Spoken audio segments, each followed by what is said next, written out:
Okay, that is the crooning of Tom Jones. I'll let him go. Okay, thanks, Tom. Bye-bye.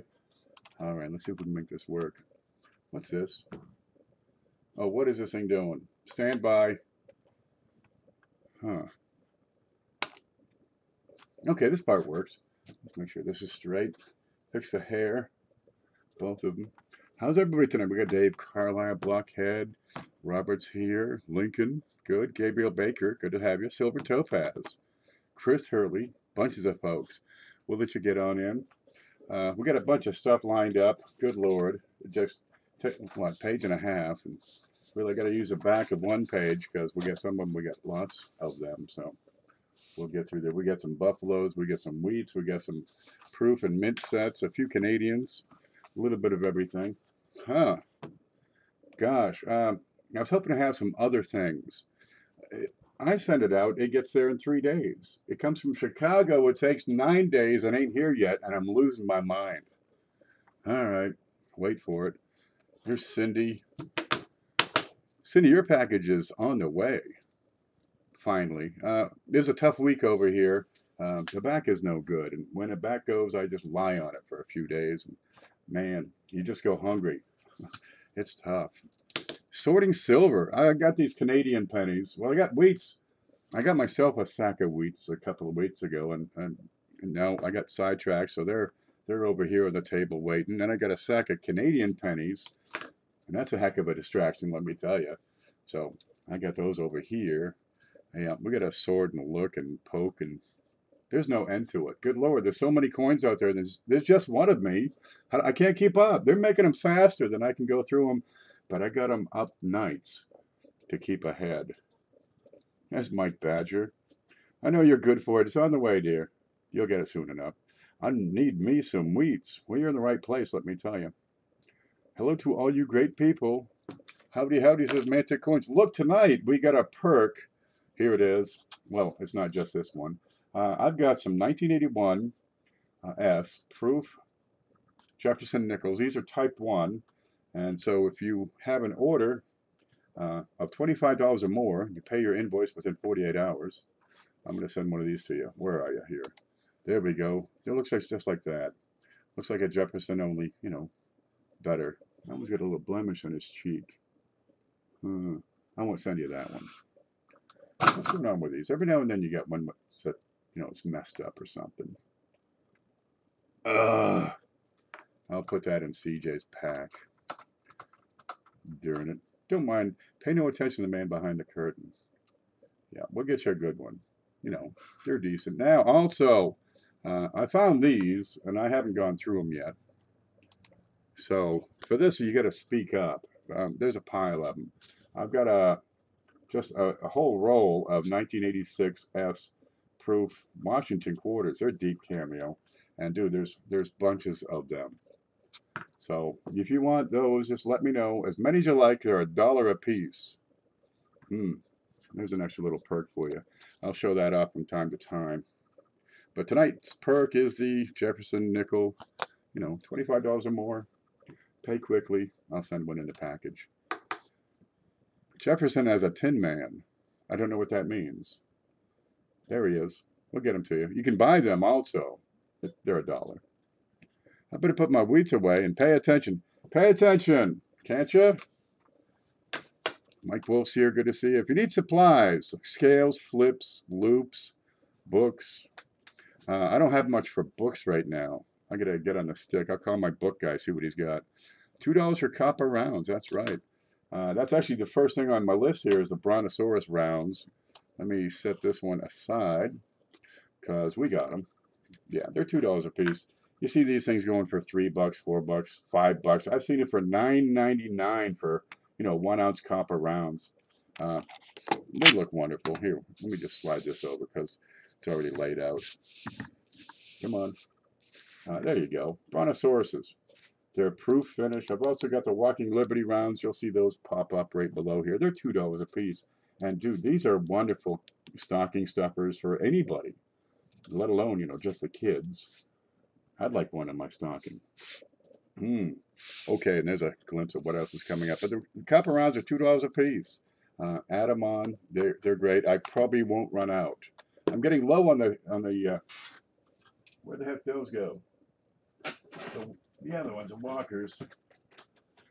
But I think I just found another two. Oh, I got plenty of those. Yeah, I probably will not run out. There's a Walking Liberty design. There we go. They're pretty nice. I try not to finger them up, but we can have a look at that. Remember, when you pick up coins, pick them up by the rim so you don't get your fingerprints all over them. And that's 0.999 fine copper. Look, if you want to order anything, get a hold of me through email. It's right up here. Really, I need to get your email so I can get an invoice out so we're all on the same page. I don't ship foreign. I'm sorry, Marty. It's too much hassle. I don't know the laws of your country, but some nations don't allow the importation of silver or gold or even copper, any type of precious metal. So rather than try to learn international shipping, I just don't offer international shipping. I had one fellow who wanted a whole roll of these rounds, and it was $2 a piece. But the shipping on it was like 38 bucks. No fooling, because it was over a pound. We chased that for 4 days. No, I'm not going to go there. Just it doesn't work. It's tough. So I just skipped the international. I'm sorry to disenfranchise anyone with that, but it's the way it has to be around here. There's Ricer. Good morning to Shay. I like proof, so you're in the right place. We got all kinds of them here. We're going to do PayPal, goods and services only. It works for me. It works for you. You have the benefit of buyer's protection. I have the benefit of seller's protection. And going with the invoice, we have everything on there. We got the shipping accounted for.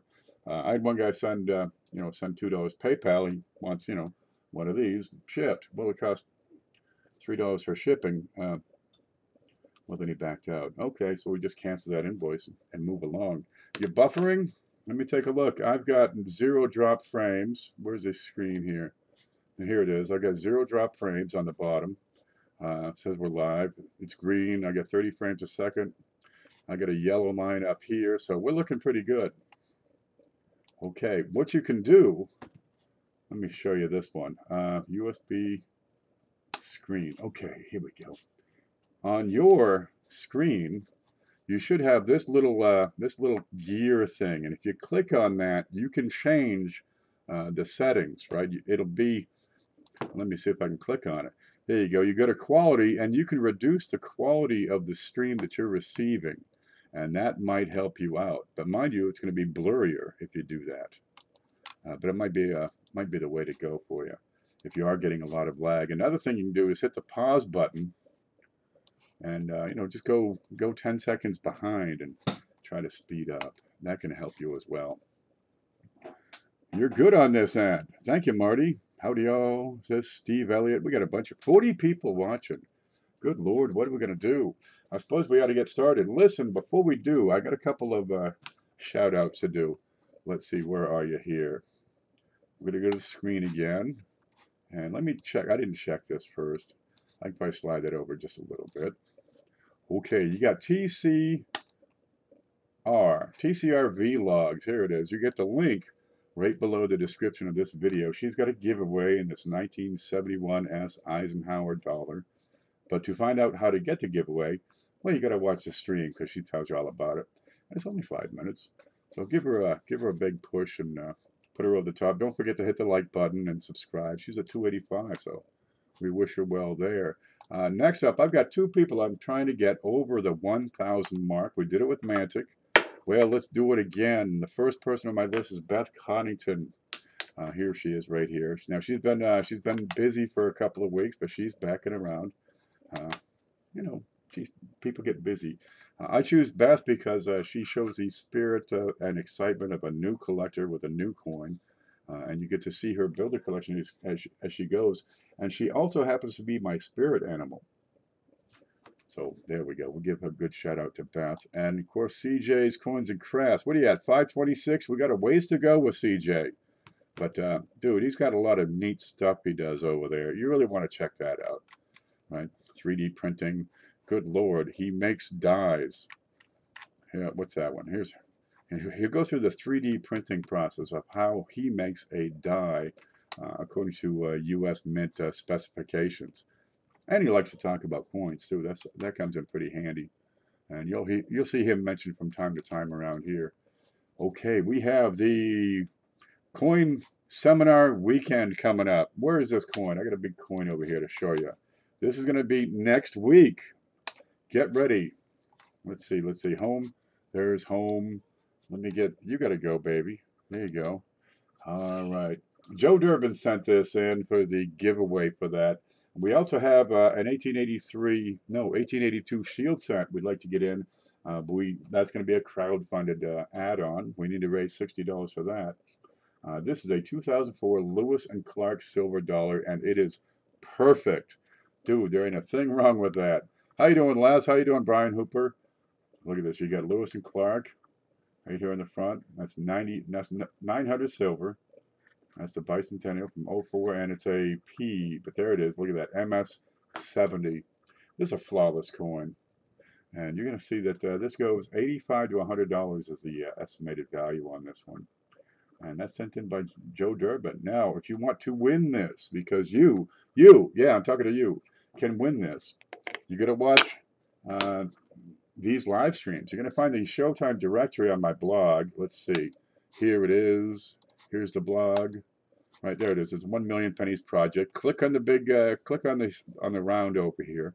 Ricer put that together, and this will tell you all about it. And Showtimes is right in here. And you'll find out what's available for slots if you wish to do a show.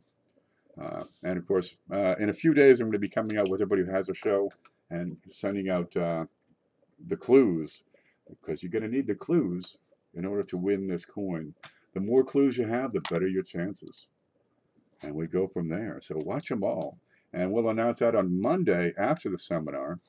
So you've got some time there to go catch up those shows you missed. There. Geez, that's a peach. That is, really. Even if you have the juiciest peach in the world, you're going to find somebody who just doesn't like peaches. But I don't think many people won't like that. There she is. Okay, let's set that aside. Let me straighten out my camera here real quick. If it's not straight, it comes out crooked. Funny the way that works. Which way's... Well, there it is. Good enough. It won't focus. Okay, we have a sale here. We're going to go through some things. You're going to find a lot of these are going to have a starting bid. Some will have a buy it now. Some will have only a starting bid or a buy it now. And we'll get those numbers to you. If you do not have PayPal, don't bother bidding. Just don't bother. If you're a spammer, thanks for watching. But all you're going to do is help me make money. Really, don't bother. Let's see. And foreign, I can't help you there. You're at Walmart? Dude, get some pork chops while you're there, huh? Maybe a bag of chocolate or some of that coconut pudding they got. Pretty good. Or a troll. That's right, no trolls, but that's okay. We like trolls around here. Okay, let's get going. The first item on the list, of course, is the copper round. We have the Brontosaurus, and we also have the Walking Liberty. There they are. I've got bunches of both. After about 40, I probably will run out of the walkers, but I get more because that's the PV penny. You've got a proof finish on the Brontosaurus. We can show that off real. Look at that shine on that. And the kids love these. These will be in a 2x2 flip. There we go. Are they open? There you go. It helps keep the fingerprints off them. They'd be brand new because I got some that are used. Yeah, I always ship everything in a brand new flip. So if they're in a used flip, like say this one, for example, I'll take it out of that and put it in a new one. And I'll just reuse the used ones around here. What are the pachyderms? That's a 2-ounce piece of copper. On the back, you got an eagle. Where is it? Here it is. 1-ounce fine copper. Pretty slick. I was watching COINMAN 5000 melt down some silver and do some pours. I'm thinking, dude, I got to do that and make my own pennies. Right? But it'd be pretty rudimentary. It'd just be this, melted blob of copper. Where am I going to get copper? Huh? Well, anyway, these are $2 a piece. If you want some, let me know. I can ship them out as many as you like. If you want the whole roll, the price is the same. The shipping is the same. It's $3.50 shipping. So you get a little bonus on that. And I'll include flips with those as well. That's no problem. You like these. The kids love them. It's like a big giant penny. Let's see if I can set that down. I'll put my fingerprint all over it. Yeah, there you go. Get yourself a little collection of coppers. I can hear you in the kitchen. Stir the soup. Check the Coinstar for me while you're there. Yep. And see if my prescription for glasses are in. And the auction has begun. Quaker's meeting is here. No more talking, no more fun. Look, if you got to have these, they're $1. Right? Just say, give me, 14 of those quarters, and I'll set your rate up. And of course, today's perk is the 81S Type 1 nickel. Okay, next up, 1856. What is it? Oh, we had this from the other day. We still have it available. It is the 1856 seated half dollar. Let me get my rooster tail going. Get in the kitchen and make me a sandwich. That's right. Baby's out of town. She went to her mother's. She was all pissed. I'm cold. I'm tired. I'm hungry. I'm going to my mother's. You don't love me. Okay. Get some pork chops when you come back. She's at Walmart right now. You might run into her. Where are you? This is an 1856 Seated Liberty. You got to go. Sorry. Seated Liberty half dollar. We're going to raise that up. This is where the tubes come in really handy. You can just pop that right in here. Now it's got a little spot right down here on the left side. If we could focus on that, that'd be, I just wouldn't know what to do with myself here. Anytime, baby. No, this camera is cursed. It really is. Okay, you've got a mintage of 938,000 on this. This is XF45. The surviving specimens is estimated at 800, giving it a rarity of 5.4. Okay. We have a starting bid of $170 and a buy it now price of $200. And we can take a look at this. Here it is, 1856, and that's a seated Liberty half. This camera will show up this dark spot considerably more than it is, but you can see it with your naked eye, no problem at all. You've got great detail here. Just a little bit flushed in on the corner of the shield. Opening bid is 170, and the buy it now is 200. Over here in the right field, you've got a couple of contact marks. The rim is sound all the way around, and we'll follow that around right now.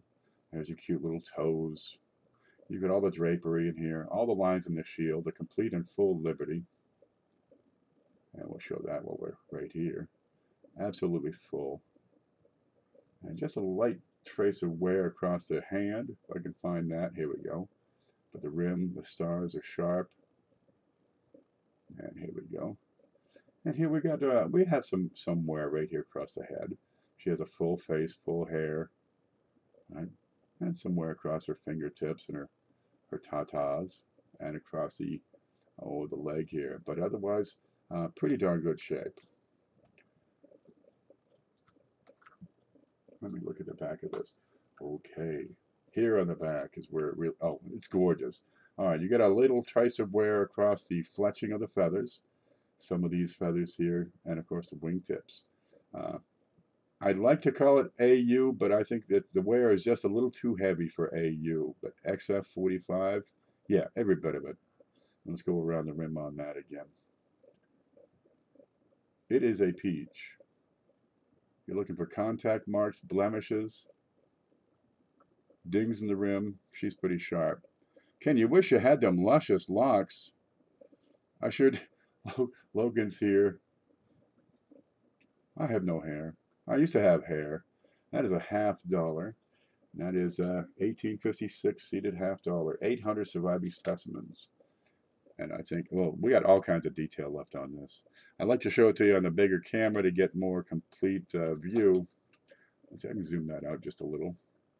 It's about as much as I can zoom out here. And I've got a contact mark on her shoulder.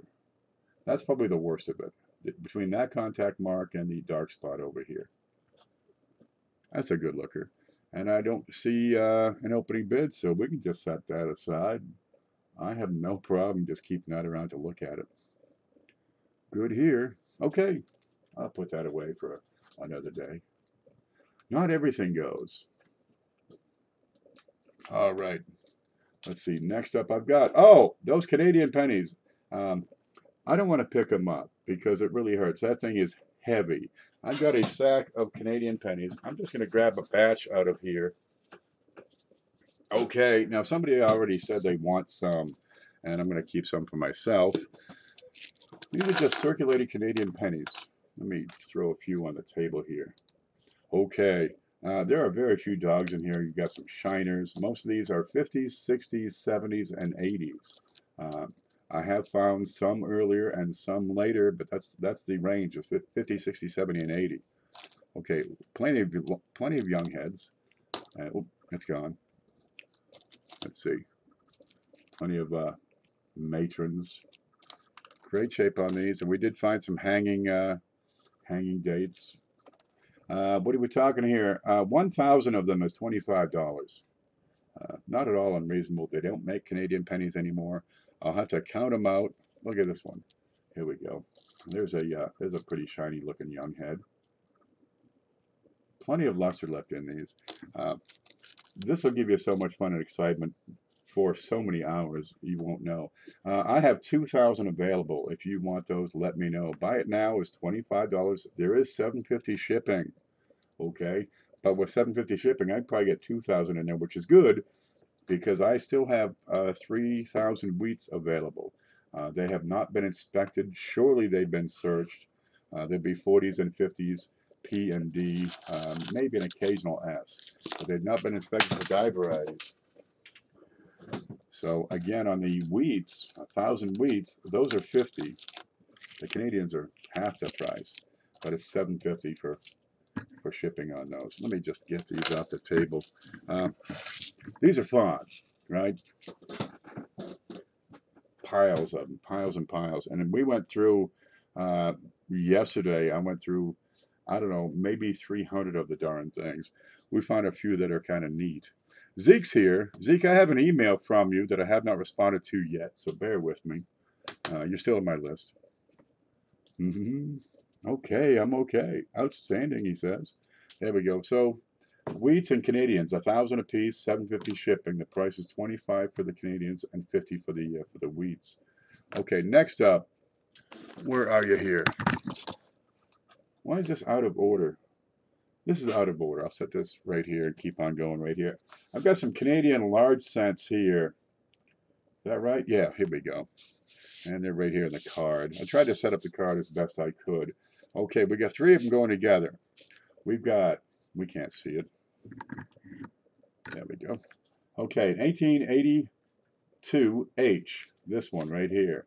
And that's in fine condition. It's Canadian. It's good for about $5 if you buy it. You know, buy these separately. We've got an 1890H in very good, and this is obverse. Has some ring dings. We'll take a look at that. And the 1902AU, but it has a bit of damage. I'll show you that in just a bit. We're looking at the 3 of these. Where are you? 82H, 1890H, and the 02 with a starting bid of $15. No buy it now. Let's take a look at them individually. And all 3 of these, 3 coins, 1 money. This is the 1882H. You can see it in fine condition, so we're looking at some details still left in the big jewels in the crown. Please keep chat to a minimum. Thank you, Lincoln. Good morning, Don. Good to see you. Hello, all, says Cheapsteak. Yeah, we were up all night talking. Okay, let's look at the back. The 1882, great shape. Nothing really stands out as being wrong or screwed up about it. There you go. There's the H mint mark. H is Heaton. It's a private mint in Birmingham, England. Open bid is $15. So there's 3 coins, 1 money. Okay, that's the 1882. Now we'll show you the larger one. Well, they're actually the same size. The 1890. This has obverse rim dings. And that's what we're talking about right there at 6 o'clock. Okay, have a look at the crown jewels. This comes in at very good. She's pretty old and tired. The rest of the rim looks pretty good. That's the big damage I'm talking about. All by itself, this is probably a $10 coin. Thereabouts. 1890H. And we'll go around and take a look at the back. Opening bid is 15 for the 3 coins together. And I got one more coming up, which is the 1902, and it is in great shape. So let's have a look. Okay, you got plenty of luster still hanging around the rim. Having a look at the crown, you've got all the beads in the crown.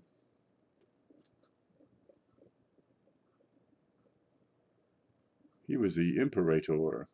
God love him. That's Edward VII. And have a look at the back.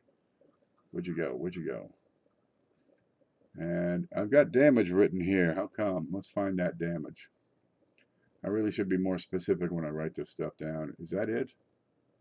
The mark right below the O in 1. That may be it. Pretty darn tasty. The opening bid is $15, Don. Thank you.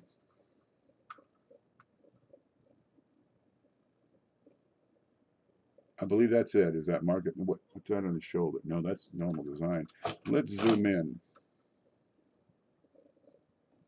There we go.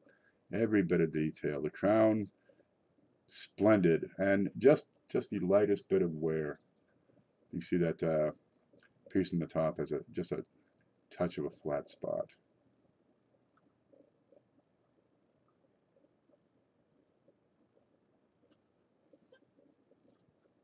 Oh yeah, these size of a quarter. These Canadian large cents. And that bit. Oh, I flipped it wrong. There it is. There's the damage. That bit below the O. I think I can live with that. 1550 says Nick Gars. Outstanding. We're off and running. So this would be the prize of the package for its quality and condition. Really, the Canadians they're overlooked. They're our northern protectorate over there. I mean, you got to flip them sideways instead of top to bottom. Fantastic detail on these. Size of a quarter. The mintage is quite low. I can give you this in just a second. Here, let me look that up. Would I have it? Canada, 1882. Your mintage is, you ready? 4 million. The 1882H. On the 1890H, 1 million. That's it. 1 million. And the 1902, we're starting to get a little heavier over there in 1902. You got 3 million on those, is the original mintage. And your surviving population is probably 10% of that. We got 1550. There's TCR Vlogs. We just talked about your giveaway, your Silver Ike over there. I have PayPal, yes. Outstanding. We're going to keep this moving. I think we're looking good. 1550 is going to take it unless anybody else speaks up, and speak now or forever hold your peace. Let me show you this beside a quarter. Where'd that one I had go? Oh, there it is. Let's see, home. And I can put that quarter right beside that. If you haven't delved with these before, yeah, they're a little bigger than a quarter. Oh yes, I saw that you entered. Yeah, I can't tell them how to enter. They have to read and watch the show to find out how to enter. Yeah, what do you have, 285 or so? You're getting there. You know, you keep an eye on TCR. By the time she's mid-20s, I'll be asking her questions. That's right, because I don't remember what color shirt I put on. Oh wait, it's Lemon. He's also my spirit animal. Okay, we're going to keep on moving here. I got 1550 for Nick Gars. Let's call that one sold. Where'd we go? 3 can, 15.50. Now, Nick, you're new. It's the first time I've seen your name. Do me a favor and send me an email right up here. All I need is, hello. So I have your email address, and then I can send a PayPal invoice to you that way. There is $3.50 shipping for these 3 coins, and that may go up if you buy a lot of stuff. But pretty much we're pretty good with the shipping around here. If it does go higher, it'll be $7.50, and dude, I can fit a lot in that package. Okay, where'd we go? 1886 is up next. I've got an 1886 very fine Canadian penny. We have a starting bid of $12 on this one. Now, the Coins of Canada website says $16. Well, the price is right on this. We can start it at 12. And you're looking at some detail in the crown up here, and those big jewels. We'd call it VF. There she is, that beautiful sister. $12 the opening bid. Okay, awesome, thanks, he says. Thank you. Okay, where are you? 1886, very fine. $12 a starting bid, $15, buy it now. Just take it. If you don't want to bother bidding, just take it at 15. Real good rim. This is a sound coin and very fine. We'll get over and take a look at the backside. And we're going to look up the mintage for 1886. Give me just one moment here. I'm sure I have it written down. 1886. Where are you? This is a burst number 2, by the way. 1.5 million produced. Not a big count at all. Much smaller population back in Canada. Yep, if you need supplies, scales, flips, loops, calipers, what else we got? Oh, the acrylic holders. You'll see some things pop up here and there from time to time. Just grab them and let me know. We got an opening bid of $12. We haven't met it yet, so I think we'll just move on is what we'll do. Okay.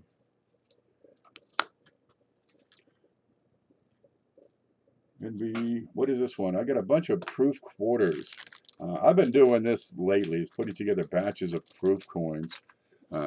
Entire decades, works pretty well. Stay there, stay, don't move.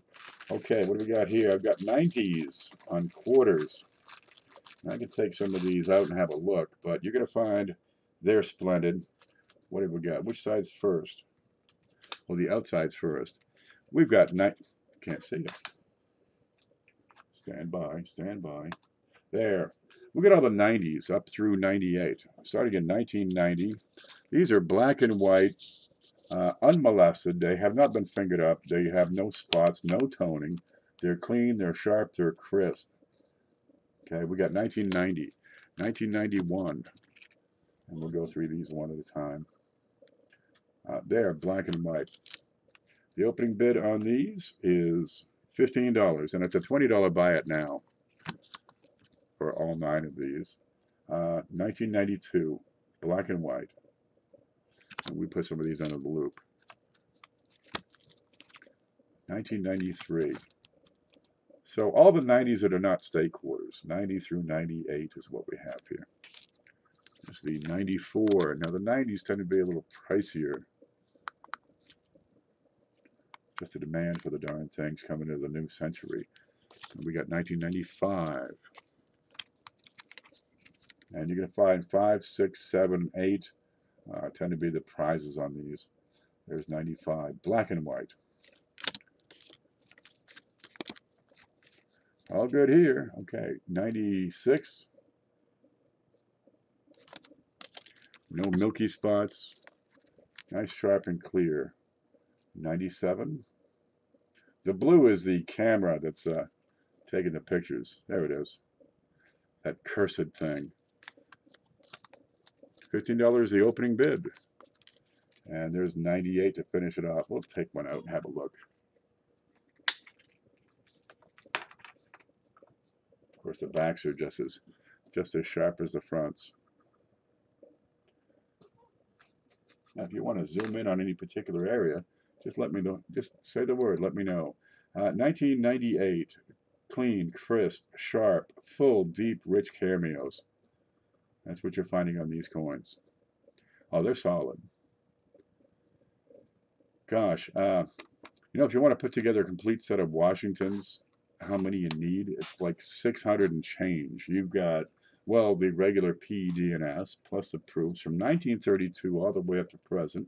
You got the 50 states plus the 6 territories, and they're PDS, silver, let's see, yeah, PD and S, the proof, and the S uncirculated, plus the silver proofs, plus the satins. Then you got the ATB quarters. These are all clad. These are. We've got an opening bid of $15 for the 9. And the quality's right there. Look, if you don't like the quality, just send it back. I'll set you right up. There we go. And they were much better organized earlier. But 90, 91, 92, 93, 94, 95, 6, 7, and 8 is what we're looking at here. I'm going to put this one back. Superproof started in 1992, that's correct. There was also a 40% silver in 76. Before that, 64 and earlier, the proofs were 900 silver. A lot of 9. Okay, we've got no interest on that. We got Christmas coming up, but that's okay.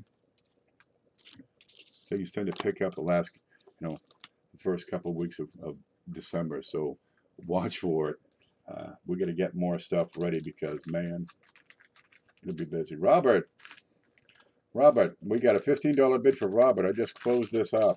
Let's open it back up again. Now, if you want to grab this right now, you get $15 is the bid that is made. We've got a bid of $15 and $20 is to buy it now. To get this right now, $16 is your next level of bid. What's this one? Let's have a look at the 90. See if I can get that out. Here we go. And there's a 1990S. And like I said, these are splendid shape. Not a problem with these. Black, white, deep cameo, full frosty. They're not screwed up. They're not fingered up. They don't have milky spots. We're looking for 16. Yeah, that's what you're looking at. And this scope, believe me, this little scope that I'm using over here right now will show any imperfection on that coin. It just exploded. Color in particular. Let me tilt that so we can get a really good look at the contrast. A lot of 9/4. Looks wet. Well, I do lick them before I put them on air. There it is. It's the deep mirror surfaces on those. That's what you're looking at. We'll get a $15 bid. Let's keep on moving. Looks like Robert's going to grab it. If you want it, you got to speak now or forever hold your peace. I'm going to pick these up and put your name on that, Robert. Let's see.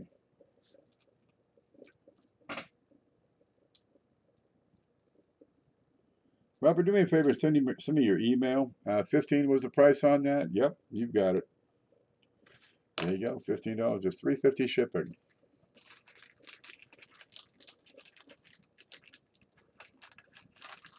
There we go. What's next up? Okay, we got some proof sets and mint sets coming up next. Okay, this is a neat one. It's not really a proof or a mint set. Let's go home. Open that up. I'm going to zoom way out here. Whoa, that's neat. Let's see if we can make that show up. You get a sleeve. I showed this off before. Didn't quite know what to do with it, but right now we're going to put this up for auction. This is a quarter and die set, and this is the Ohio quarter. There we go. Produced by the Mint. This is the actual die used to produce a quarter. It gives you the information, tells you, what the certification number is, so you can compare it to the number laser engraved in the die. Right. This is, let's see, used in Philadelphia. It's the Ohio quarter. Produced a circulating quarter, used on 4/24 in 2002. Taken out of service the next day. It struck 189,000 coins, including this one. There you go. But that's an actual die used by the Mint. Now they do polish it off. As your Woodruff key in here. There's a serial number engraved in. That's it. This was used to, this weighs about a half a pound. That's the thing. The shipping on this package is going to be $7.50 because of its size and its weight. That's a solid piece of steel right there. $35 is a starting bid on this. And you can get these, but getting the right, let me get this over here, getting the state that you're in is always the trick. Let's see if I can get that to zoom in. This is an acrylic airtight holder. And this is the quarter struck by this die. Now we figure this is probably, a later die stage because they took it out of service, and just as they did, they probably grabbed a quarter up out of the hopper. And we'll have a look at that. $35 is bid. $36 we'll take it. Now flip this right over. The quarter comes right with it. Comes with a box, velvety. What do you got? John Glenn here. And the Wright brothers, birthplace of aviation pioneers. So they didn't do anything there except for breed. Is that right? Well, that's okay. It's Ohio. They're pretty safe. Let me put that up. And this is a real, this is one of those cool things. You get the cooler-meter and you show your friends, dude, look at this. I've got a die from the U.S. Mint used to produce quarters, as well as the quarter that was produced with it. And yeah, that's a cool thing right there. Robert has it at 35 going once. A little foam pad keeps everything in place. You have, oh, let me get this in here. Don't lose your paperwork. Keep your certificates and all that stuff. And the good solid mint box, which is in just splendid shape. Not ratty or dog-eared at all. Sold to Robert for $35, and that whole thing goes into its sleeve. There it is. Let me find you here. Let me find you. There it is. 35. Robert, grab it. Now, some states go better than others, believe it or not. Well, first off, they like the quarter. The 99s tend to be a little pricier. And the 09s, dude, you can't get those for less than like 45, 50 bucks a piece. So, yeah, that's a neat thing there, Robert. You'll like that. Get them. That's right. Let me set this aside. Let's see what's next. 2011. For some reason, I've got two of these. Okay, what do we add here? $32 and take it away. It's a buy it now price for either one. First person gets first dibs. And the only difference is one box is a little bit sharper. This one is that one's a little bit, would you call that dog-eared perhaps? And the other box is real solid. Okay, there's the boxes. And we can open those up. These are the clad set, the standard run, $32 each. And what's in there? Both of them have the certificate. Okay, you got the 4 presidents. What do we got there? Well, $32 is a buy it now. So if you want it, Mark, I got you down for 1. You got Johnson, Grant. Down below is Garfield, and over here on the side is Hayes. You've got the 5 quarters for the issue for 2011. Let's see what we got here. Gettysburg. Below is Vicksburg. Glacier, Alaska. Over here is Olympic and Chickasaw quarters. It won't focus anywhere. That is an amazing trick on a camera. And of course you have the penny, nickel, dime, and dollar, the Sacagawea dollar. There it is. Has the Wampanoag reverse. Come on, focus. Why can't you ever focus? What? What's wrong with you? I hate this camera. I can only take so much frustration. Don't ever shop at Walmart. Get out of Walmart while you can. There are 2 of these available. Okay, Mark, I'm going to put you down for number 1. Mark B, I'll need you to contact me by email, okay? Because I'll need your shipping address, your email address, so I can get an invoice to you. But there we go. And they're both, not a thing wrong with any of these. There we go. And the certificate. If I can make that go flat. What's wrong with you? There. And I'll put that back in the box. Did somebody else get the other one? Robert says I'll take the other one. You got it, baby. Now Mark B got first, so this one is slightly better than this one. The coins are tight. They're identical. So it comes down to the box. That's number one. That's number two. So Robert, I've got you for one. $32. Next up, I got a couple of mint sets. All right, these are pretty. I just love the way the U.S. Mint packages their mint sets in a brown box with nothing on it except for a barcode. Are you kidding me? The U.S. Mint's been putting out mint sets for over 50 years, and dude, they just never got their act together. In 2005 through 2010, they did change the format somewhat and produced these Satin cents, or well, Satin sets rather.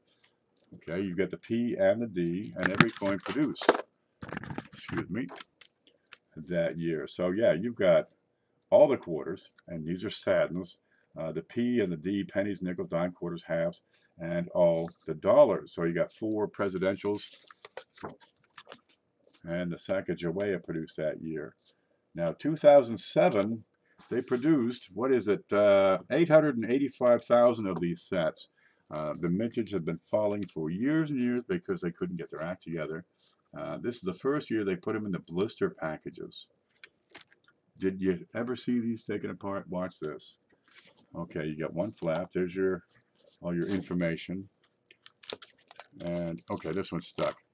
Good, good. Later on, they didn't glue them up. This goes with a 2010 as well. There we go.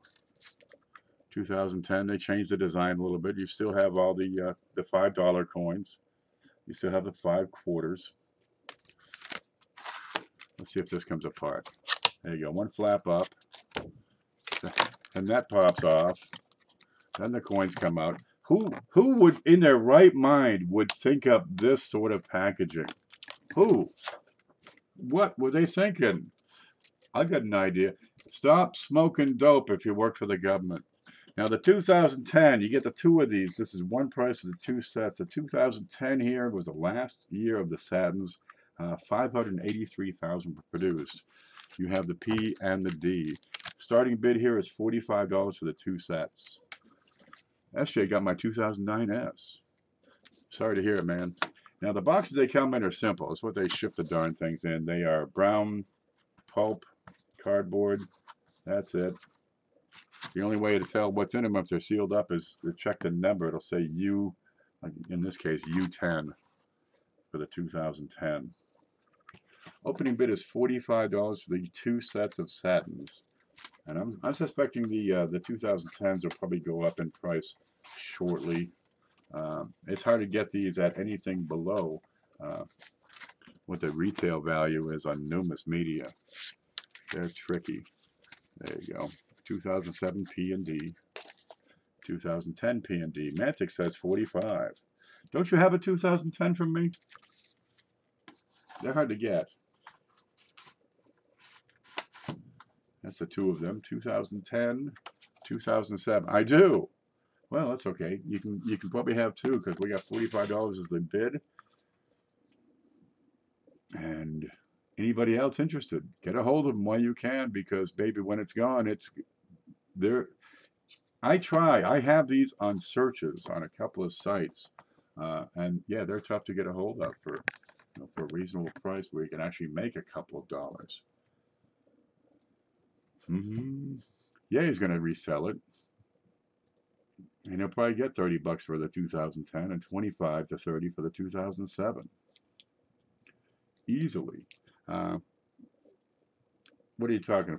583,000 on 2010, and I can guarantee you a lot of them have been ripped apart. They want the half dollars and the pennies. That price, I'm stoked. $45 has it. There you go. You got them both, baby. Now that is $7.50 shipping because the weight of this is over a pound. I should probably have said that, but I think you probably understand that one. Okay, next up, I've got 1, 2, 3, 4 proof sets up here. Is that right? Yeah, these 4 in the bottom. Okay, in a row. You ready? We've got 1978, the black sets. There's an Ike in that one. We've got 1979. There's a hideous sea hag in that one. Plus the 1980, which is here, and the 1981. So 4 in a row. Where are you? $20 starting bid on this. $26 buy it now. Excuse me. So 20 and 26. Let me grab a little copy real quick. Opening bid is $20. Okay, let's have a look. After 77 or 77 onward, you're going to find these things are typically going to be sharp, deep, rich, full cameo, black and white across the board. Right? It's the earlier dates you really want to get those cameos. They're crisp, they're clean. I don't mess with these things if they're cloudy. No, they go back. There we go, the backs. That's a 78. Sharp, crisp, clean. What was the bin? The bin is 26. Okay, so opening bid of $20. And at 26, okay, I see Robert grab it with 26. Let me show you what you're getting for 26, Robert. Let me get you down here. 26, Robert. Okay, that's a 78. 79, we're getting into that sea hag. Now they had the holders, and they said, oh, we can't make this Ike anymore. We have to put a woman on our coins and make it really hideous, and then make it smaller than, you know, the $50, and just really screw up the currency and spend millions on this program only to have it fail. And by God, they did that. They got it right together. There we go. That's a 79, and that is the normal rim. And it is also, these are all type 1s. Now, type 1 and 2, I'm going to show you the difference in a bit. There you go. And that comes down to the style of the mint mark. Home. Nope, scope. Where are you? Type 1, that tight little mint mark. I can probably zoom in. That tight little thing. Okay. $50, tight little mint mark. Nickel, tight. Penny, tight. Quarter, tight. And the dime, there it is. All type 1s. Okay. In the 80s and 81s, they said, okay, let's redesign this thing so we don't have to put that extra little piece in there to hold that dollar that nobody wants. It was a total flop. They ran it for 3 years and finally they said uncle. So they redesigned the sets. Instead of having that hinge, they had the whole thing slide out. Isn't that pretty? And you just jam it in there and stand it up right on your desk or whatever. Because, you know, everybody in the 70s had one of these standing up on their desk. There it is. That sort of thing. Pretty simple. Let's look at the coins. Sea hag. Dude, she's hideous. 1981 on this one. Here you go. Clean, crisp, black and white. That's what I like to see. If I'm buying a proof set, that's what I want. Don't I hate nasty proof sets? And you got a different style of mint mark on 1981. And again, these are all type 1. And this one's very subtle. But it comes down mostly to the upper loop on that S. But I'll let you play with these when you get home. Where's a quarter? There you are. The $50. Where is it? There it is, right there in that bright spot. And that, ew. That is perhaps the ugliest woman. No, second ugliest woman in the world. Yeah. Poor thing. I had my glove stuck in there. Okay, next up is the 1980, which should have been in the middle, but I had them out of order. And we'll just pull that out and have a look. Where are you? There we go. And the 1980 set. There. I knew it would focus someplace. And those are all yours, baby. You'll be happy with them. Okay, I'm going to slide that in here, but I'm going to turn that whole thing over. Because I don't want that to slide out. Get in. There we go. There, I'm going to slide it in so it doesn't slide out. Got it. Okay, those are yours. Now, the difference in the Type 1 and Type 2 on the 1979 adds a lot of value to the coin. The big one, the big prize on the Type 2 would be the Susan B. Anthony dollar, of course. Here's the 1979, right, with that style. See how it just hinges? Yep, and make your desk at home look so good. Okay, but watch. This one's really neat. Where'd it go? This is a different order. This is, let's see, 1979. This is a Type 2, except for the dollar. All right, Type 1. See how it's filled in? That whole mint mark is just one big, one big solid block. You put the light across it, and it doesn't shine in the middle. Okay, Type 1 mint mark. You're gonna find this. See how nice and clean that S is. Ah, it's beautiful. It's like velvet. Okay, that's the $50 Type 1. Here's the nickel with a Type 1. Here's the penny with a Type 1. The dime with a Type 1. And the quarter, where are you, with a Type 1. But the Susan B. Anthony has a Type 2. No, I just said that whole thing wrong. The Susan B. Anthony has a Type 1. Everything else has a Type 2. That's 1. That's 2. There. Okay. I get lost sometimes. Where are you on this? This is a $25 starting bid on this. Let's get over to the big screen. Here we go. So the Susan B. Anthony is a Type 1. All the rest are Type 2s. The penny, the nickel, the dime, quarter, and $50. Real shiners otherwise. We got a little bit of milkiness on one side of the Kennedy down there. Look at the backs. Oh, well, we may never get that to show up.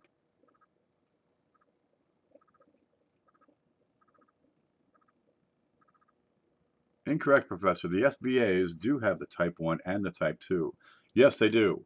But in this set, the SBA has a Type 1. Where are you? That is the Type 1 mint mark. Okay. All the rest of these have the Type 2 mint mark. And the Type 2 has a premium. They tend to be more, less common. Hey, Z. Caitlyn Jenner. It may be, baby. Joe Durbin's here. And that's Joe Durbin that sent that, the MS-70 Lewis and Clark dollar. Yeah, we've been talking that up, man. We had a $25 starting bid on this one. And the box is sound. It does have a sticker on the front because I had to write down. Ooh, that's the one with the Type 1 dollar and the Type 2 everything else. Okay, a little scuffed on the front. Don't worry about the boxes. Worry about the coins. Opening bid is $25. I'm going to set that aside because I don't see a whole lot of interest in there. Okay, next up, I got a no sale on that one.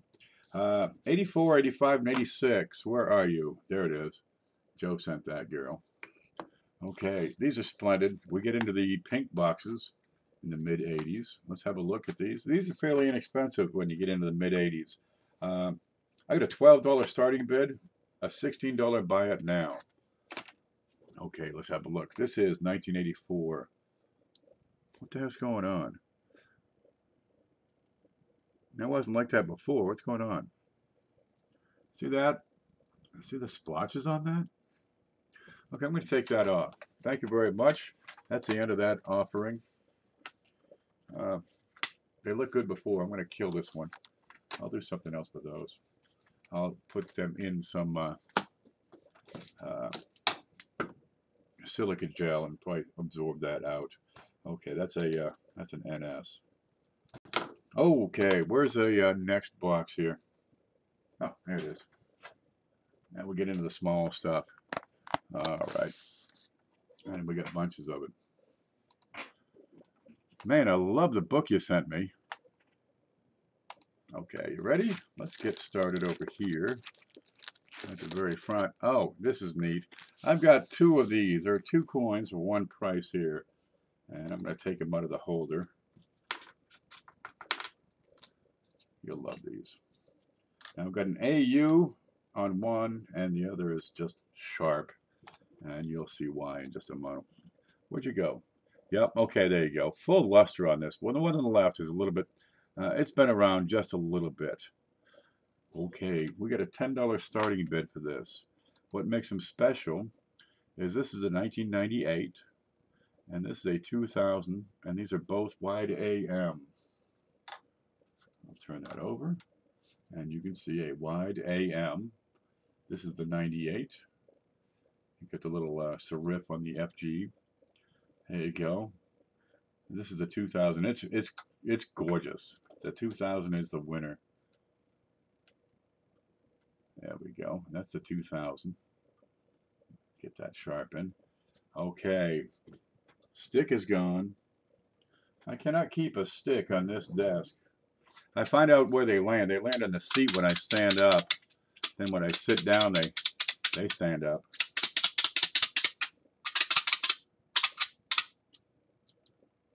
There. Okay. You want a wide AM. You want to check the space between the A and the M. The space should be about as wide as the leg of the M. Okay, you're looking for the space between the FG and the monument.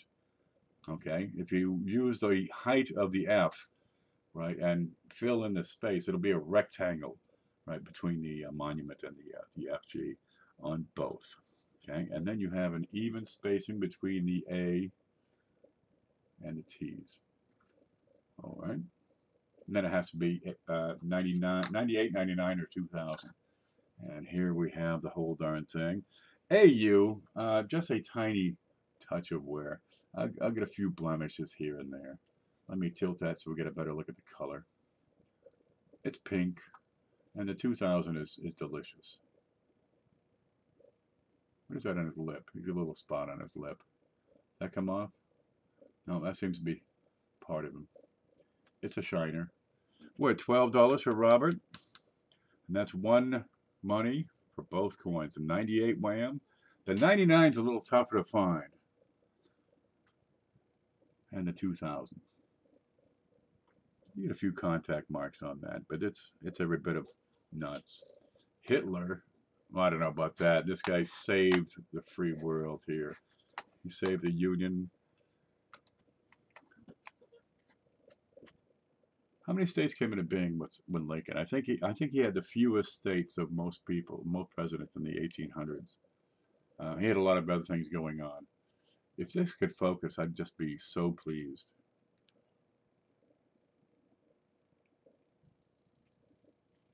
How about now? Nope. Shake it like a baby. I'll set it down and you can stare at them down here. Let me move this over here so we can get to it easy. How am I gonna? I gotta have this big giant box. I need smaller boxes. There we go. I have no buy it now on this. I just figured let them go. Now that should focus. Really, there's no reason for this not to focus. It's just doing it to spite me.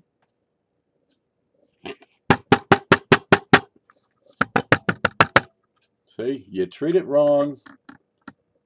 Yep, and it goes to the mothers. Right, that's the 2 of them right there. We're at $15 for Robert. Is it focusing? No, it's. That is the new camera. Well, it's about 1.5 years old, but it's been doing it since I bought the darn thing. Don't buy camera equipment at Walmart and figure this is going to get me by. This is just what I need for my business. Yeah, well, it's what we got in this town. We got a Walmart, there's a gas station, a post office, and a place that we can go in and just spend it on these machines that, you're supposed to win money or something. No, you don't. You pull the lever. I don't know why I have to just press the button. Yeah, gambling machines. And there's a laundromat. And there's a place that sells like horse feed and tackle. I think that's it. And there's that guy downtown who buys silver and says coin shop.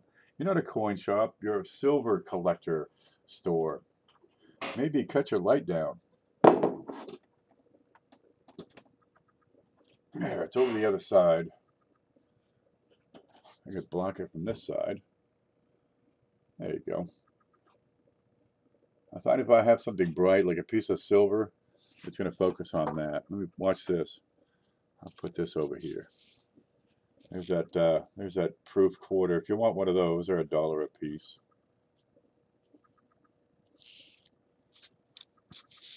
Bill at 18, Robert at 19. That's a 2000 and a 1999 wide AM. There we go. I see Bill bets at 18, Robert at 19. Do you live in Lumberton? No, I live in no place. I'm up in northern Florida, up by the Okefenokee Swamp. Hey, Black Steel, how are you? Yeah, I got some new pills. Where'd they go? So I'm not sneezing all day. This time of the year in northern Florida, we have this stuff. It's called what is it? Dog fennel. It's this big weed. I mean, it's 6, 7, 8 feet tall, and puts these pretty little blossoms. It's little blossoms, but lots of them, dude. Lots of them. You get these clusters of bushes. I mean, they'll be this big around. Well, the cow got hit by lightning a couple of years back, so we're getting a lot more of these clusters of weeds all over the back field. Well, I opened the door, and the wind's blowing this time of the year. And all the pollen. You can put your finger on the hutch over here, and it just looks like dust. It's pollen. And dude, it's kicking my butt. We're at $20. Going once. Lived in Lubbock for years. I've been down here for almost 20. This is my 19th winter down here. Not much of a winter. I got the door open on January 1st. I love that part. Going twice. I'm going to set these up for Bill. And Bill, what's your last name? Betts? For $20, Bill Betts. There you go. Do me a favor and send me your email, because I do get a lot of email, and it's going to be a whole lot easier just to send me your email than make me hunt. Yeah, Betts, that's right. And I'll set these up. I should put these in a separate holder rather than the same one. I just have it in the one holder because it's easy for here now. Okay, let's set that here.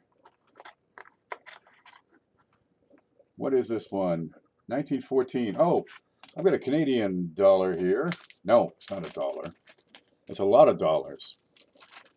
Let me pull this out. Oh, this is a pretty one. Let's look at it. Da-da-da. There it is. There's Edward 7. And this is MS64 according to PCGS. That's a Canadian cent. It is brown, but if you look at the top, you got some splashes of wood grain across there. This is a gorgeous coin. There we go. There's the back.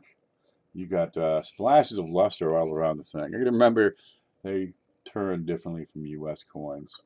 But MS64 on a 1914 Canadian cent. Let me look up the mintage on that one real quick. What do you got here? Starting bid is $70. 1914. Where are you? Mintage is 3,400,000. So you're down equivalent to what? 1911S thereabouts. Not a whole lot of these have survived. And an MS64 brown. Yeah, that's a good one. Opening bid is $70. $80 to buy it now, if you just can't stand it. Let me move that over here so we can get a better look. I'll take a roll of the proof quarters and $50 of wheat cents. Okay. Yep, send that to me. And so the proof quarters are off the table now. I'll set those aside. Just send me a message, if you will, in that email when I get your email address, and I'll have those ready for you. What is that? We do have an occasional bug that'll fly in the open window. There, one less bug. Take a look at the crown jewels. They are clear, sharp, and distinct here on an MS64. This is what they should look like, these babies. You get the little ball below the cross. Has a little extra detail in there. A lot of times that's the first thing to rub off. And the lines across the crown are full and complete. Again, these are some of the first bits of detail to rub off. Is right here around the diamond. You get his hair, his beard. Dude, check out the beard. $70 is the opening bid. And we'll have a look around that thing. This is what MS64 brown looks like. It's exquisite. And here you get the wood grain. And we'll look at the back. And this may still be available after the auction. Just give me a yell. Oh, it's very nice. Yeah, we're seeing some Canadians move around. So I figured, yeah, let me grab that really nice one. Where did the bag go? Okay. Excuse me. We'll have that available, should you like.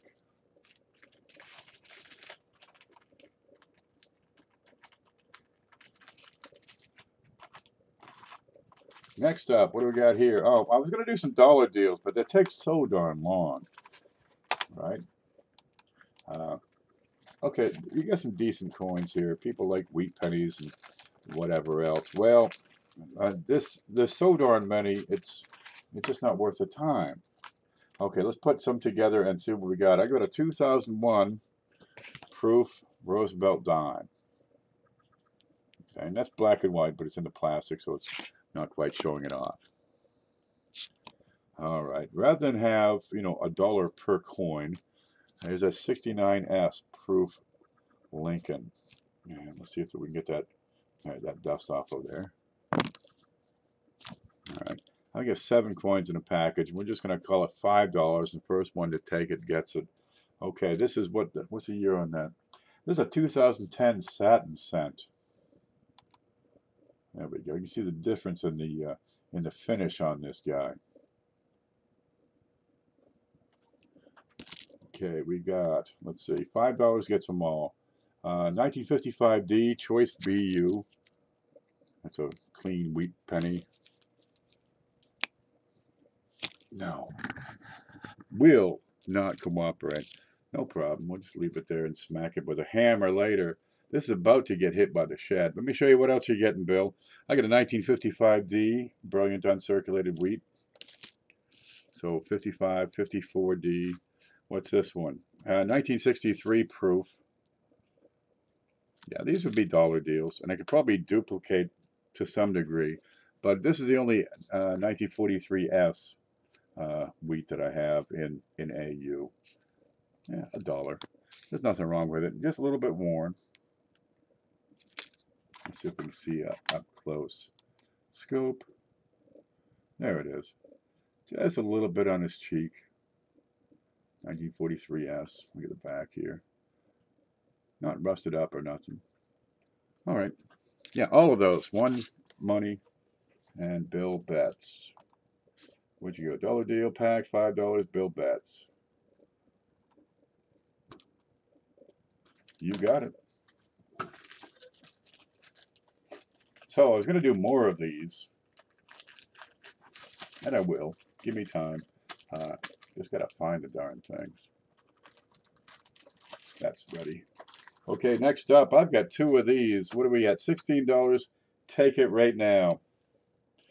I've got 1964 proof Kennedy $half, 2 of them. $16 each. Take one, take both. It's up to you. These are not cameo, but they are beautiful. Not a thing wrong with them. I can't seem to show it to you. Oh. There, we'll show it to you real small. Joe Durbin and Cheapskate, you got both of them. I got Joe Durbin, Cheapskate. You got it. Yeah, these are clean. There's nothing wrong with those.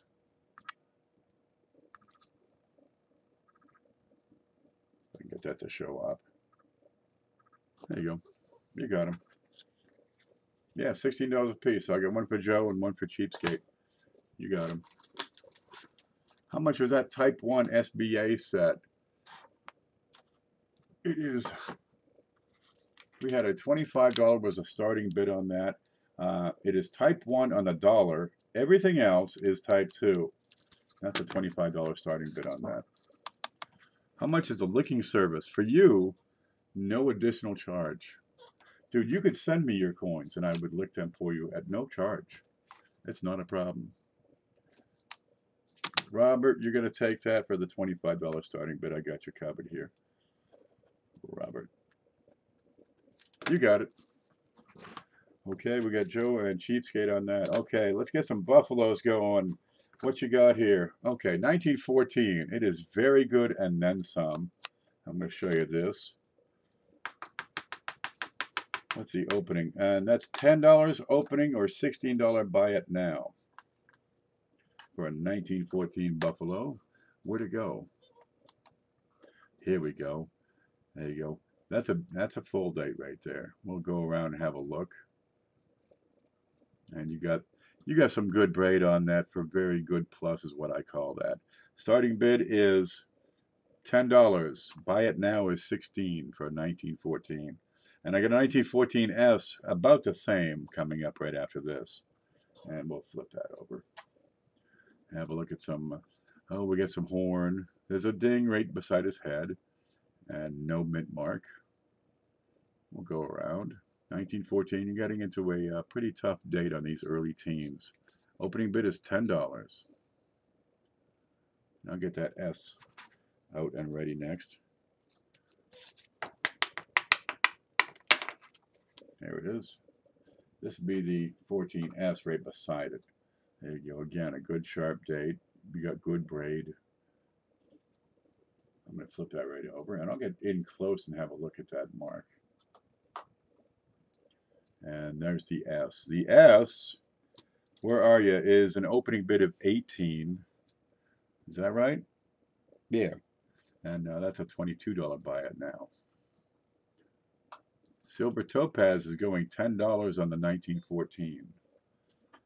And what you're looking for here, you're looking at the details. First off, you want a full date, right? You like to see these little ridges here above the shoulder. You like to see, geez, you like to see, you know, good detail in the braids all the way down. You get a couple layers. I'm pretty happy with that. And then how well does the date separate from the rim? Well, this one's in very good, and I give it very good plus. We'll look at the back here. Sold. You got it, baby. And what's the price there? 10? 10 for Silver Topaz. There we go. Make sure you send me your email address. That's a 14. Yep, there it is. And the next one is a 14S. Good match for that 14. And this is a $18 opening bid. There you go. S is right down below. And we'll go around and have a look.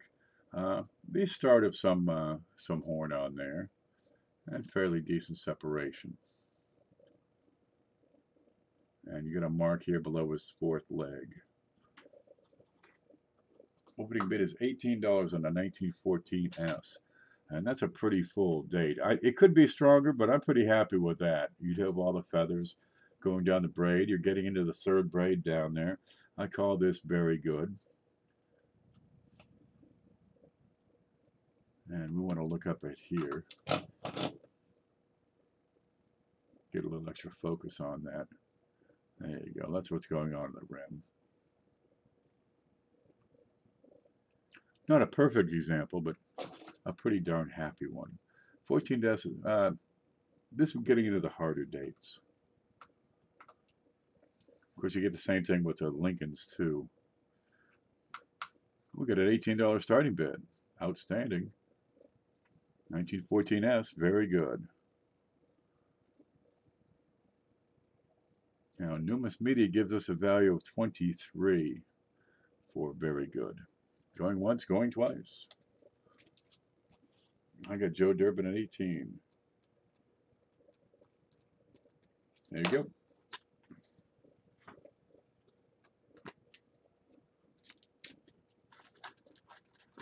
What do we got next? I got a couple of these that are out of order. This is a 1919D, and it's a $16 starting bid. And it's a $25 buy it now. And this is very good. And we have some lambs on the face. I got to find those. Oh, okay. Right there in his chin. He's got this big acne issue. There's a 1919. And those are lamination issues right across his face. We'll get in there and zoom in, take a look at that. Starts up here at the Liberty. Goes across the front of his nose. And right on down. Let's go. Let's look at this one real close. I've got some buffaloes that have some pretty heavy laminations. And it just peels right out. Right across the top of his nose. Across the face. And a little bit of texture down below his neckline there. Look around the rest. Opening bid is 16. Buy it now is 25. And let's look at the back.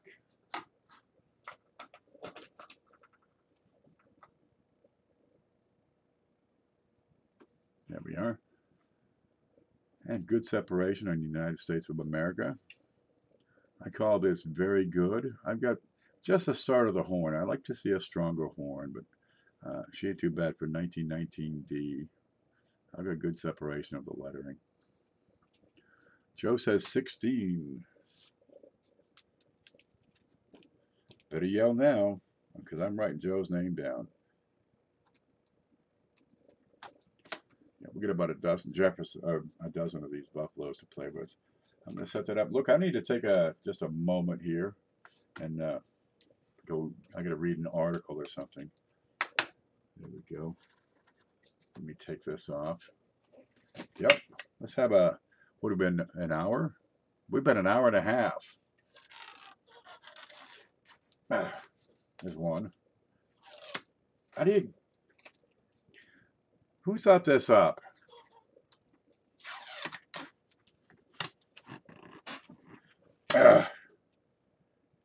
Okay.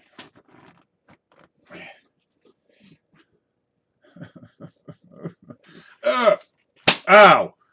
Okay. 5 minutes, please. There we go. I'll be back.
I can't get that Tom Jones tune out of my head. Oh no, did he croak? No, I had to read. I'm not going to get that. Oh, quit it, will you?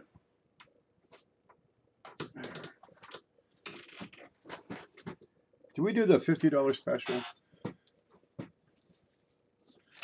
No, I don't think we did. All right, we're going to talk about that real quick. Where are you here? There. Good enough. Where are you? We did this last week. We had a couple of changes to it. Where are you? Okay, $50, right? One price. That includes the shipping, right? We've got, if you're new, this is the starter kit. All right, if you're new to this, we're going to have books 1 and 2. There's book 1.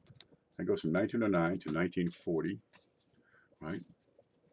All the dates, all the mint marks, the original propaganda. You can send money to Whitman. Right? You get 90 holes in these to hold all your wheat pennies. And this great way to, the hell was that? Is the door open? Okay. This is a staple of the community, really. I cut my teeth on these old folders.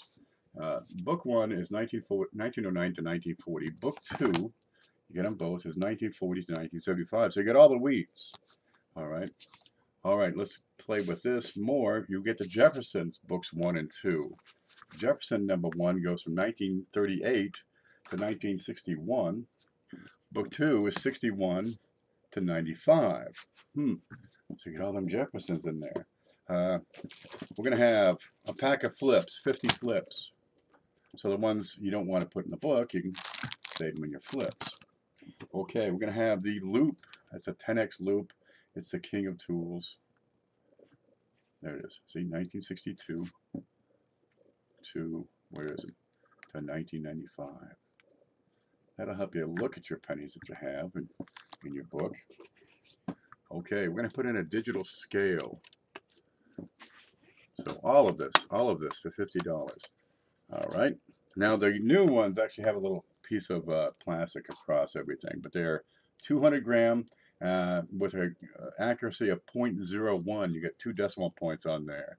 It's digital. You get grams, diamond weights, carats, grains. I put 2 grains of rice on here and seen the reading change. Oh, that's what flips are for. Be strong. There it is. This is a staple, real handy to have around there.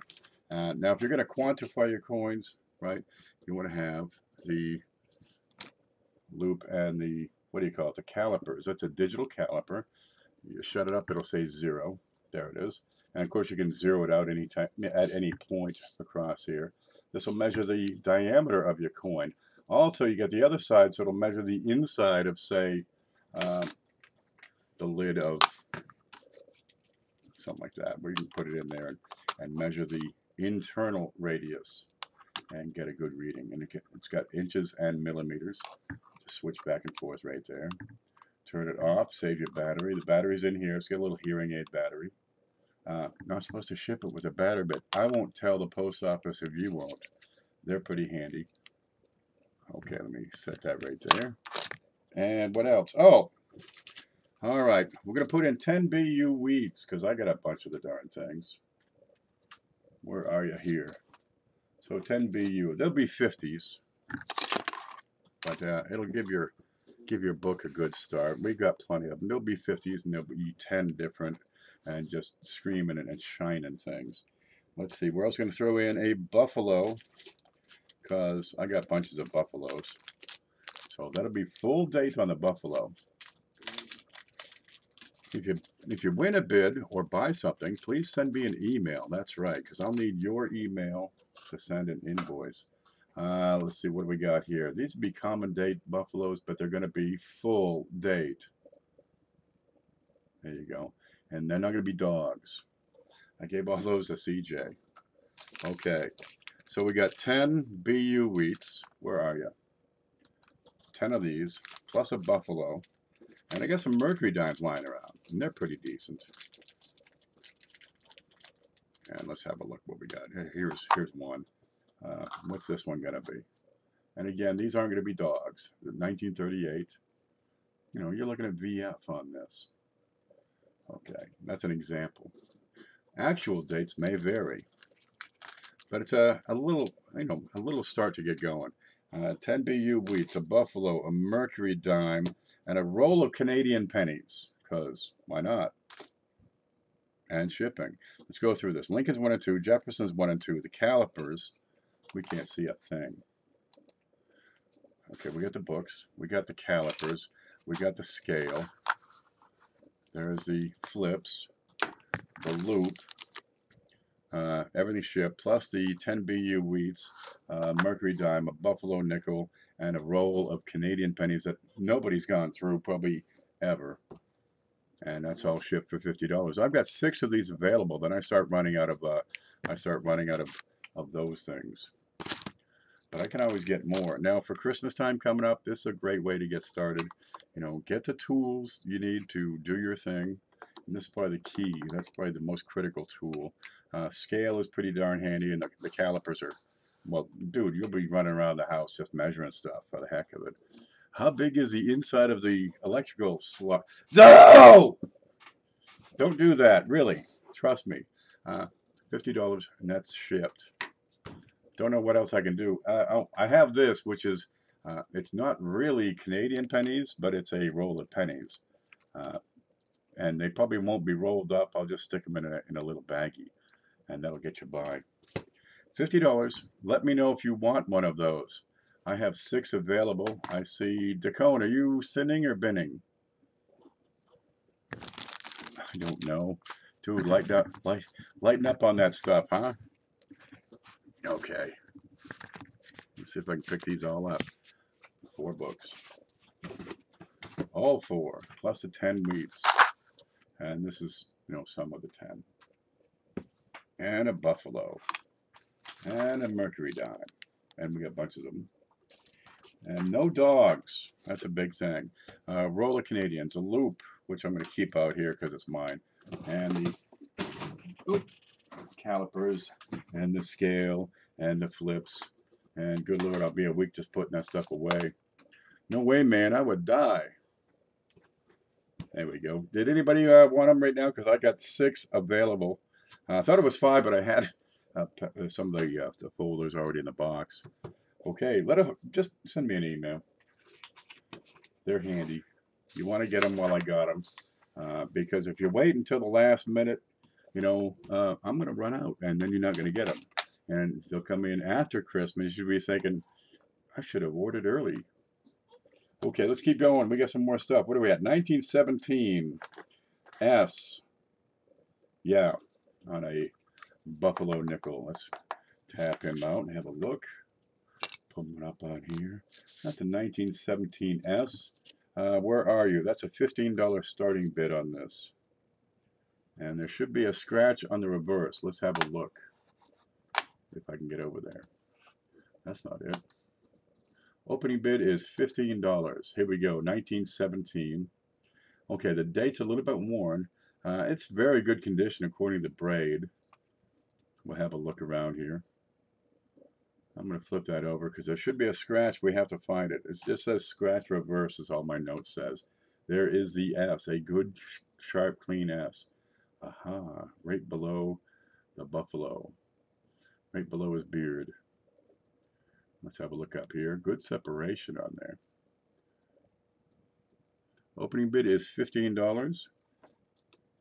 I do not have a buy it now listed on this. That's a buffalo turd. There it is. 1917S.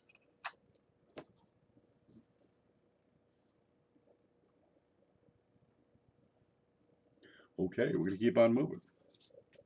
That's all right. I got plenty of buffaloes. Oh, Joe says 15 right there when I was starting to put it away. Let's put that back out so we can have a good look. And by the way, let's have a look at that scratch I was talking about. That's not too bad, but it's worth mentioning. And you'll find it right below the beard, goes through and over the rim. And on the regular camera, yeah, this is going to be very hard to see on this camera because, look, I can't hold it still anyway. This camera is great for color, size, general form, but it's not really good for seeing the detail. There you go. But this one is too much detail. In hand, you will see the scratch, but you got to hunt. Sold to Joe Durbin. You got it. For 15, Joe Durbin. You got it. I got a 1919 S coming up next in very good condition. Where are you? Oops. Okay, I just knocked everything over. Stop doing that. I have no grace. Okay, 1919 S, very good. I have $11 starting bid. And if you just can't stand it, $18 will buy it. 1919 S, very good. Good sharp clean date. We got 2 braids full. All the feathers. Good clear Liberty on this. Congratulations, says Cindy. Oh, and just below here, this is actually a clash mark right in here. These little tiny details. That's ready? In God we trust. Or E pluribus unum. That's what that is. And we can zoom in and look. You'll see these on a lot of buffaloes every now and then. Let's see if we can see that. I know that's a spider on my leg. I just know it. And that's just a little bit of a clash with E pluribus unum right here. Okay, you get them. It's not enough to really stand out and say, ooh, I'll pay big money for that. But it gives you an idea of the coin. 1919, let's look at the back. So the S, that's a $11 start, $18 buy it now. And here you have a little bit of clash, which is the point inside the chin and neck. I know that's a spider on my leg. There.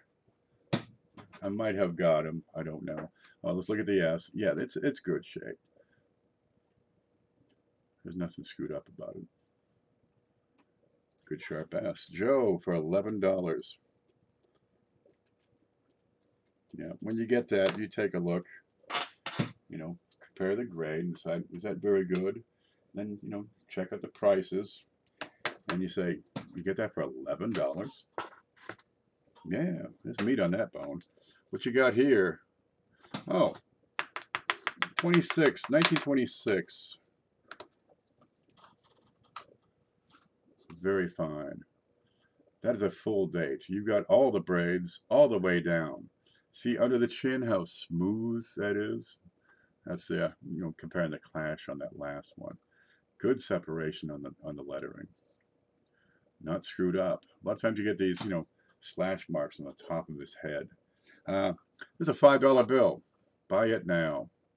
1926. You got most of the horn. Letters are sharp and clean and crisp and separated. It's a good buffalo for 1926. Anyone? Anyone? $5 bill.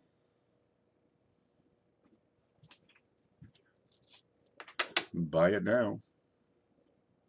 Do you have a 25S? No, I have a 1926S coming up next, which is the key date for the Buffalo series. Let me see if I do have a 25S. Where'd those Buffaloes go? Oh, here's a bunch. What is that?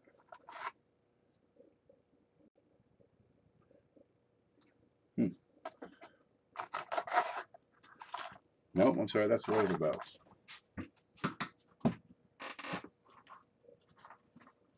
Let's look at these. Let's see if I have a 25S.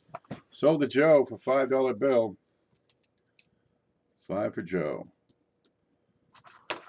Okay, 23, 23S, 23S, 23, 24, 24, 24. See, these aren't even graded. All I have is a date written on that. That's why these are, still here. 24, there's a 25. Then it goes immediately to 26, 26, 27, 27S, no 25S. Sorry. There we go. So that one's going to Joe. Next up is the key date. This is the key date to the series. They made less than 1 million of these darn things in 1926. And let's have a look at that. Where are you here? This is a $15 buy it now. Let me get my armrest back. And 1926. Now you got to look at these real close when you got partial dates. The 8 is confusing, but the 8 would have right here on the left side, that would have an indentation. And you also look at the shape on the inside loops. And this is correct for a 6. All right, let's show Joe what he's getting here. I'm going to flip that over. And there you go. There's a good sharp S on the bottom. Start of a horn. And the letters aren't too bad. But it's problem free. And that is the key date for the series, the 1926S. There we go.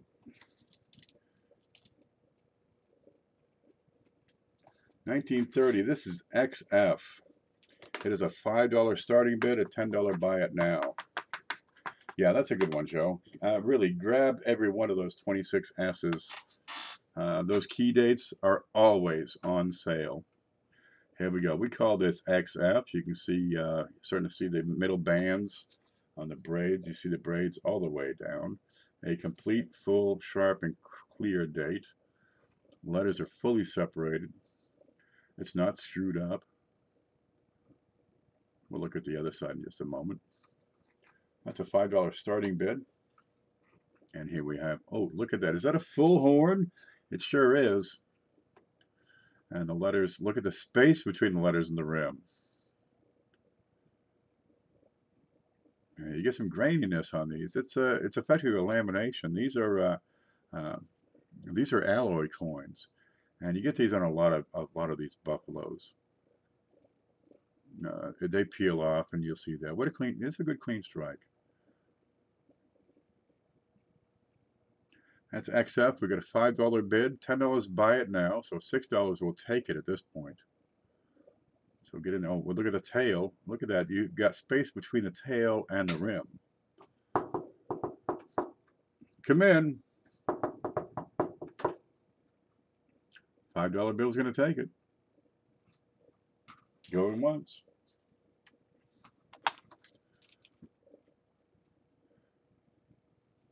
Going twice, and that's John Wolf.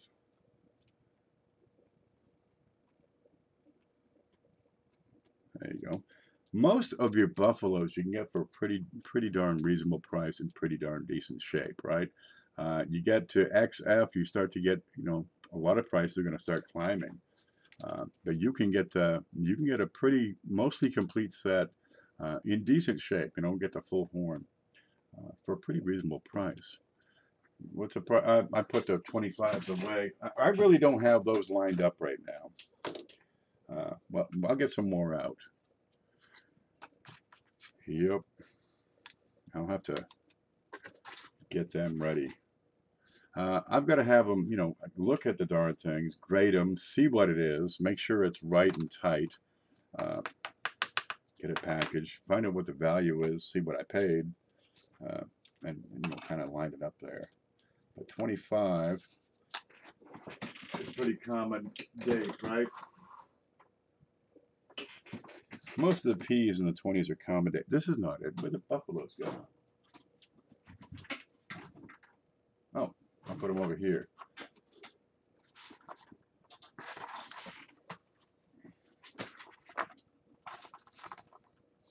$24, $24, $24, $24. There's a 25. That's the only 25 I've got. Here we go. That's what I'm looking at. See, I don't have it ready. All I've got is a date. That's it. I got it ordered and dated. I don't know if it's a problem. It's probably not a problem coin because I got rid of those. All right, let's look at this one real quick. Where are you? Scope. Okay, 1925, mostly dated. I got 2 lines in the braid, so it's probably very good. Yeah, it's getting a little worn in. Chin. Oh, we got some pretty good clash under the chin. And that's E pluribus unum. Some people like this. That's what that is. I flip that over, and I probably have a kind of a L or triangle up here at EPU. Not really. I'll find the horn. Not much horn. What do you want to start a dollar bid on that, or just take it for $1? What do you like better? How much in that? How about $1 silver topaz? $1 sold. Just like that. Let me write your name on that too.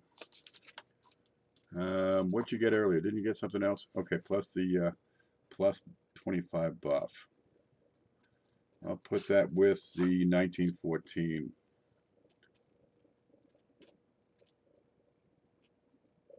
There we go. But if I don't know what the coin is, I haven't gone through it, I can, you know, kind of mess up pretty easily sometimes. And really, you've got to check these things because a coin can be, you know, a little more valuable than you'd expect. This one coming up is a 1931. It is S. Okay, have a look. It is XF, every bit of it. And the reason you want to go through and take a look at these, if this was a regular 1931 S, you know, 28, 30 bucks. Okay, full horn. This one is $100. And so I've got a starting bid of $80 because this is RPM number 1. You're going to find this over to the left. And this is very difficult to show. The opening bid is $80. To buy it now is $100. Yeah. And I've got to find my stick. And I'm going to turn that so I can point with one finger and show that mint mark with the other. Okay, there it is. And you're looking at, boy, this is small. On what would be the upper loop, on this side of the loop, you get a little angle that shows, and there's a bit of a curve. If I can get this to shadow just right, we can see just part of that RPM. And that's it. It is very, very slight. And right off the tail, the lower serif, and that's an RPM. And no, it's upside down right now because I'm trying to show it with one hand and point to it with another. That's a 31S, a normal S, but it's an RPM number 1. That's a Konica designation. And it lines up beautifully. And I can zoom out and show you the XF-ness of it. Okay. The tail, the letters, the words, the finish. Look for contact marks. They're few and far between. A full, strong, bold horn on that. It is a Konica, yeah, that's Konica, RPM number 1. There's a contact mark below the beard. Oh, you'll always find someone on his haunch there, right in that. God, these must have been delicious animals. Look at the meat on that thing. And on the front, yeah, delicious. No, I'm not eating the Indian, I'm eating the buffalo. $80, and that's okay. We'll keep that around for another day. Yep, that's a candidate for being certified. Yeah, I got that for a good price, thinking, you know, maybe I can make a couple of bucks. Then I found the RPM. Okay, we'll keep on moving. Where'd we go? Next up. Oh, this is the one that's out of place. 1915D, and it is in fine condition. There you go. What do you got here? That's a $28 starting bid, $38 buy it now. 1915 D. We'll get a look out there. Fine condition. So I should have almost three braids, and we're looking pretty good there. Let's get in the back. We're going to see some horn, not too much. There you go, about half horn. And there's a D mint mark down the bottom. We'll go around the rim, have a look. Apple is all I can use. Okay, good separation on the lettering. The tail is just slightly connected to the rim. Open. This is a, where to go, $28 starting bid, $38 buy it now. So $28.38 on a 1915D in fine condition.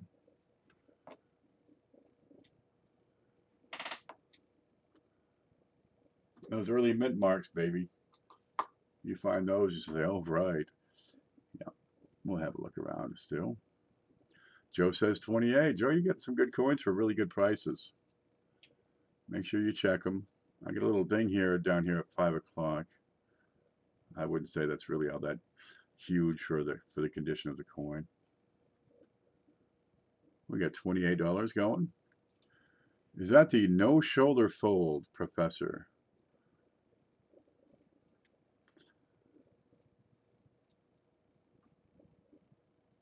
That's a 1954 Canadian penny. Would have a no shoulder fold. You dingbat. There you go. Good full date on this. Going once, going twice. 15D 28. Yep, for Joe Durbin.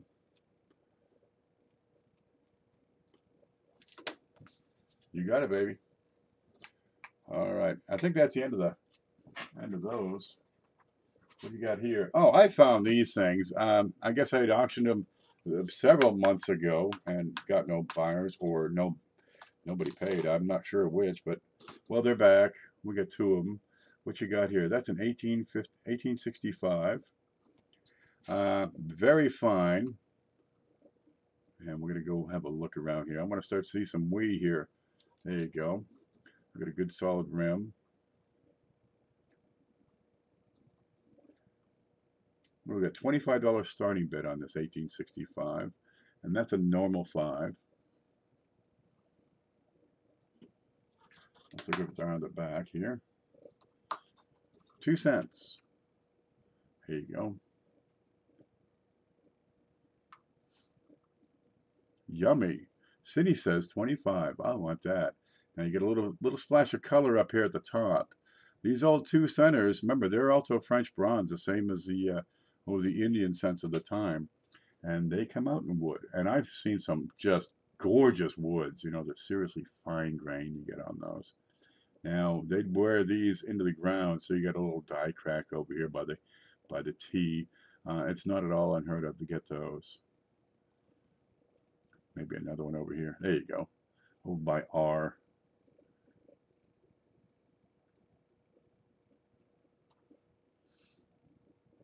$2. We got $25 right now. Very fine 1865.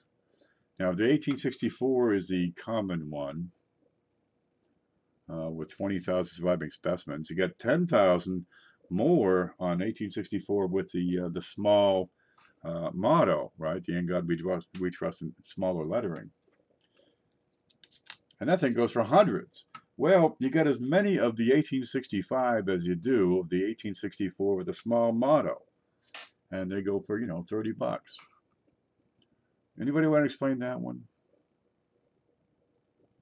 Honestly, I think the 2 cents are terrifically undervalued in all grades, in all dates.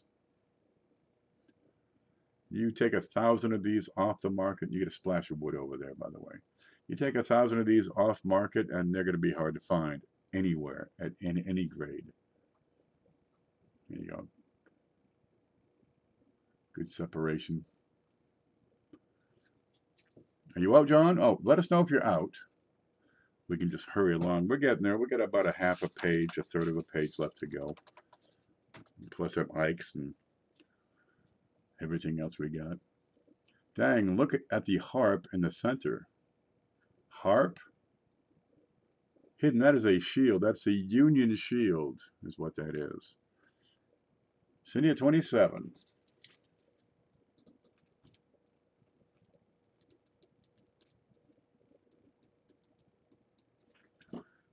Going once, going twice. $27. That's not too bad.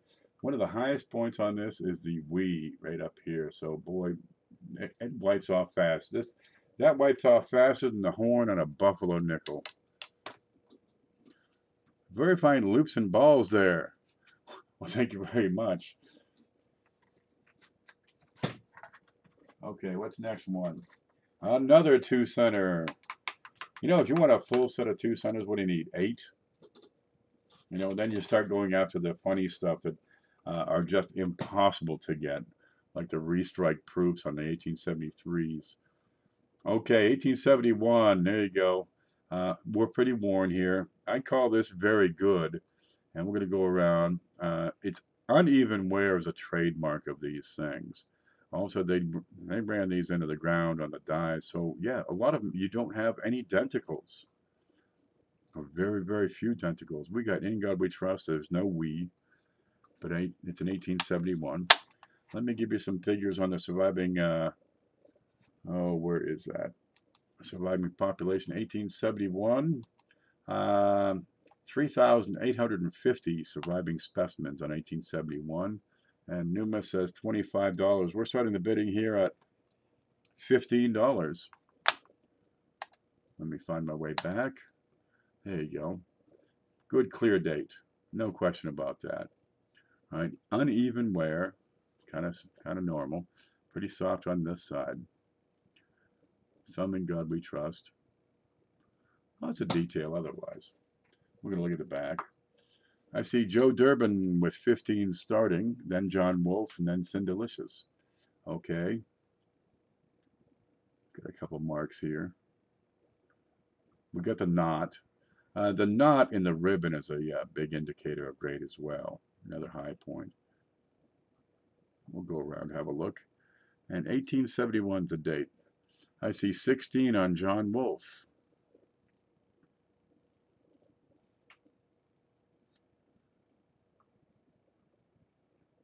And if we all got together and everybody bought a 2-center, we would clean up everything that's available on the market. Joe first? Oh, I'm on Top Chat. There's live chat now. Let's see what happens. Let's see if that shuffles it up. For 16, what doesn't matter. We got Cindelicious at 17 now. There we go. Let's go back and look at the front. 1871. Good and sharp date. Unmistakable there. A little soft in the center.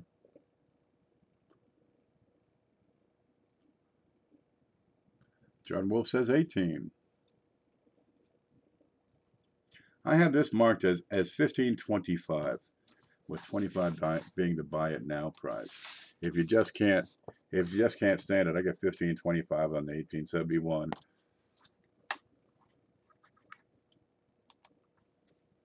And we're at $20 for Joe Durbin. Cindy's out. Please let me know when you go out. Okay, I think that's everybody out except for Joe. $20 is the bid.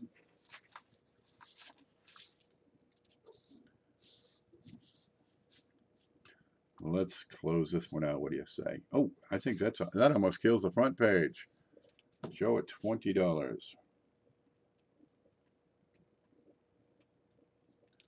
That it? Going once. Going twice. And that's a congratulations, Joe. Well, Joe got one, Cindy got one. I gotta get more. Everybody loves those. Okay, what's this say? 87S, 50 cents. Oh, there we go. We had these earlier. Okay. I've got bunches of these. What do we got? 12 available. 1987S Kennedy proof. And I've got them as many as you want, up to 12. And they're black and white, spotless, immaculate, flawless, not screwed up, no fingerprints, not milky, no little nicks. $3 a piece. Take one or take all 12. It's up to you. 1987S. And this is probably just on the holder. They're sharp. Oh, and I got them done. I got them done. I got the little thingies in there. There you go. So 1980 something or other here. 7. Yep. Let me know how many you want. Mantic says 2, please. Mantic. Let me catch up. $3 a piece. Oh, I can put it down here. Bill Betts says 2, please.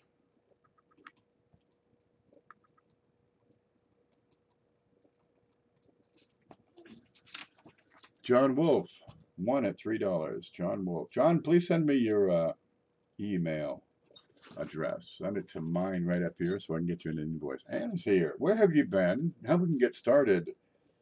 Okay, Anna Hutchinson.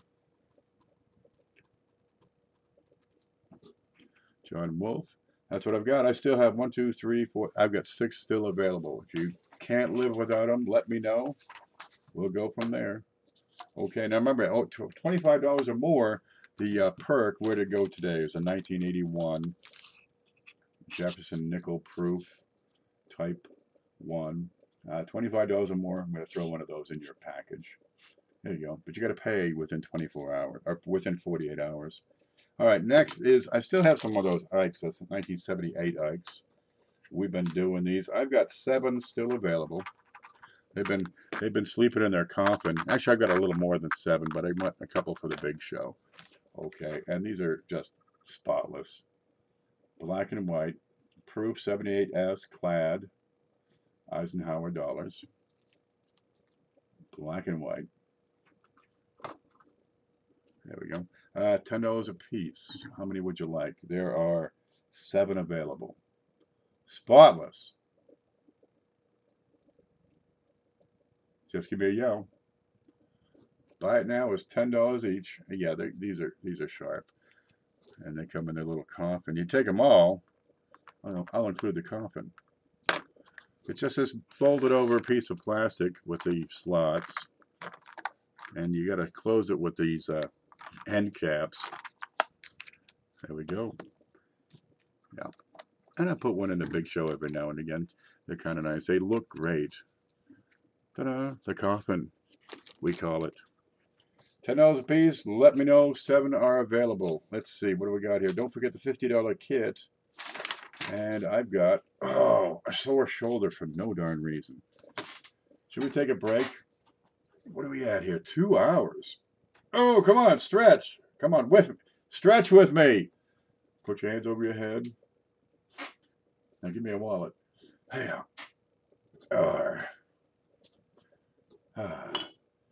It's a whole lot easier way to make a living, too. My last job, not counting the diner, and then the other diner before that, worked for contractors. Dude, they had 90-pound jackhammers in that place. One guy said, "You want to help?" Sure. Because, I got nothing to do. He hands me a 90-pound jackhammer. I fall over. I can't breathe.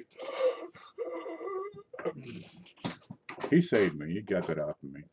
Oh, man, I'm sorry. I won't do that again. You darn right. God, I almost died. Okay, what do we got? Some wheat pennies here. Hopefully they're in order. $18 starting bid on this one. If it doesn't roll away. Where are you? Are you ready? Ta-da! There it is. 1913S. And it is in very fine condition. $18 starting bid. And we'll get in and take a look at that S. Make sure it's right and tight. And the date is properly arranged. So we know it's not a 1943S. And they took off. No, that wouldn't be. Would it be worth more if it was a 1943S copper that they scraped the date off to make it look like a 1913?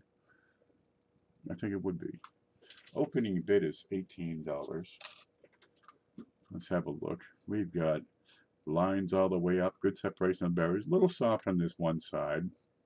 We see the front. She's good. Rim is sound. It's like a velvet coin. Seriously. Let's look at the date. Zoom, zoom. Good separation of the cheek and jaw. Well, we lost the focus. There we go. Lots of hair. He's solid. Here it is. These early S mints you got to watch out, right? If the 1 is shifted off to one side, you can probably think that maybe somebody screwed up a 1940s coin, 1942S, 1945S. You know, try to get it to look like a 1913S or whatever the heck the date is. And check that mint mark. It should be almost a square shape on that. Opening bid is $18. These early S mints are hard to get. Well, they're not really hard to get. You know, you just have to pay for them, and you can get them. If no takers, we'll just set that aside and come back another day. Next, I've got a 1916D with nothing else written on. What's going on here? With no further notes. It's just a 1916D. Let's have a look at it.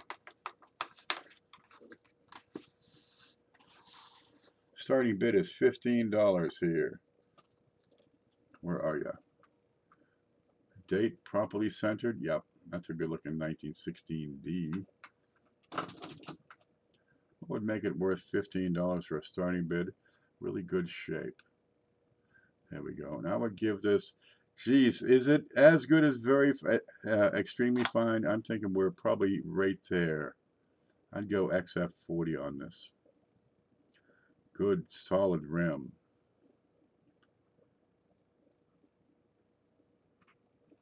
Look at the other side. We've got good solid wheat ears here. A little bit of grime. Well, okay, you're going to get that.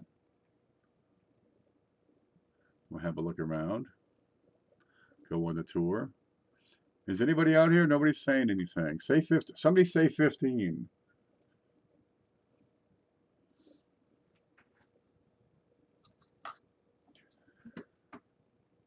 Have a look at the color.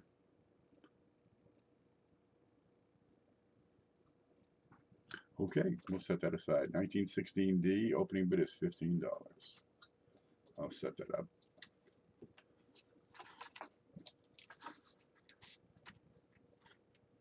$1921S. This one is a bit woody, but just a little bit woody. We've been going for 20 minutes and nobody bid. And then Bill J says 15. Okay, let's pull that out. 1916D. There we go. Let's look at the back while we're here. All right, a little bit of grunge inside some of the letters, but a pretty decent shape otherwise. Anybody up for $16 and take it from Bill J? There we go. Plenty of detail here. No marks that are, obtuse or ripping away value on the thing. There's a little tiny ding in the rim there around 10 o'clock. It's on the inside of the rim. But I think that's a winner at $15 for a 1916D and XF. Sold to Bill J. You got it, baby. Okay, 16D, 15, Bill J. Bill, do me a favor and send me your email address so I can get you that invoice right. There we go. That'll be here for you. 1921S is next. This is fine condition. What does this say? $5 bill, take it away. $5 straight up. 1921S. You get a lot of diagonal lines here. That's actually part of it. That's associated with a grain. Woodies and laminations go hand in hand. Let me tilt it, and it's a very fine grain as far as the wood. The lamination issues stand out far more, but they're very, very tiny as well. I mean, you got to get in like this. There's the wood grain. Very fine. And you got these laminations going across it as well, but those really don't stand out much. 1921S. Good and sharp and clean. Let's look at the back. It should be, what are we calling it? Fine. I can't read this. Let's look at the back. What would you call the grade on that?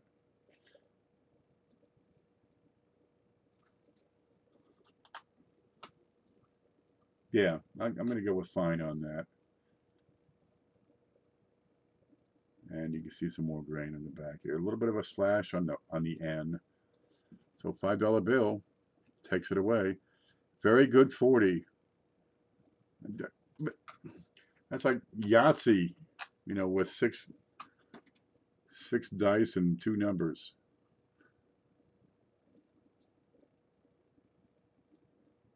$5 bill, 1921S. We'll set that aside. Read the message above, Ken. No, Ken, you said something about no one talking for is to say. Oh, you're not taking that coin? Bill, are you taking the 1916D for 15? I'm going to scratch that up unless you say give it to me. There we go. All right, we'll just cancel that one. It's still available. If you want it, let me know.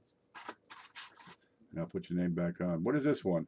This one's been around here for a while because the code on here is like 2 years old. Yep, I think that's a no sale for Bill J. Bill J, if you want it, just say otherwise, and I'll make it available for you. Okay, this is actually PJ 1311, which means nothing. Oh, do not want. I just shouting 15. That's all right. I got you down for not getting that. You'll be all right. We got 1925D. It says very fine. And what do we got? It says a $4 bill for a buy it now.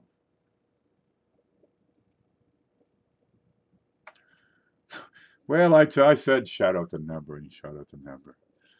Bill J, get away with it. Here we go. 1925D with a pretty strong reverse. You got full lines on there. These mid-20s are tough to get with good solid reverses. Buy it now, says Cindy. You got it. 25D, $4 for Cindy.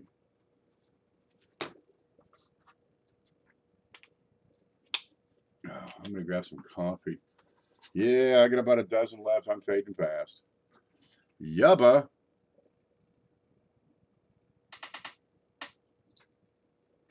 I miss my old cup. I have to get another one. What is this one? Out of place. $18 starting bid on a 1914S. Lincoln. These are all Lincolns, I think, until we get to the Mercuries. Okay, let's see. I call it very fine with issues, or we can just call it fine and be good. 1914S, much better date. Okay, got a few little spots on it and a few contact marks that are a bit more depth-like, as if somebody took a pin to it or something. Where's my pointy stick? Let me move this over here. There is no pointy stick. There's one. Okay, what do we got here? $18 starting bid is what we have on this. Now, I've got separation on the cheek and jaw, right? Pretty sound rim for the most part. We'll look at the back, but these are pits here. These dark spots are pits. So we're starting at $18. Here we go. I got full lines on here. On one side, a little weak on the other. Okay, yeah. So we start at a fine price. John Wolfe at $18. What's Numis say for 1914S? Let me look that up. Numis says in fine $25 and very fine $27. Yeah. So we're starting at 18 here. And you can make up your own mind. $19, anyone? We'll show that off a bit more. Going once. And who do we got on that? Who do we got? John Wolfe.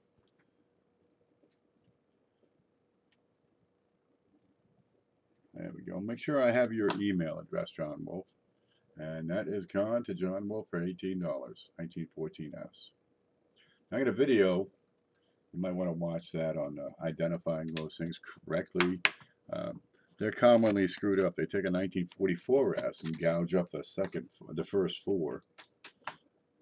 And there's a hey, it's a $50 coin. No, it ain't. It's ruined. Dude, it ain't no good for nothing. What do we got here? 1929D. Very fine. $2 bill. Buy it now.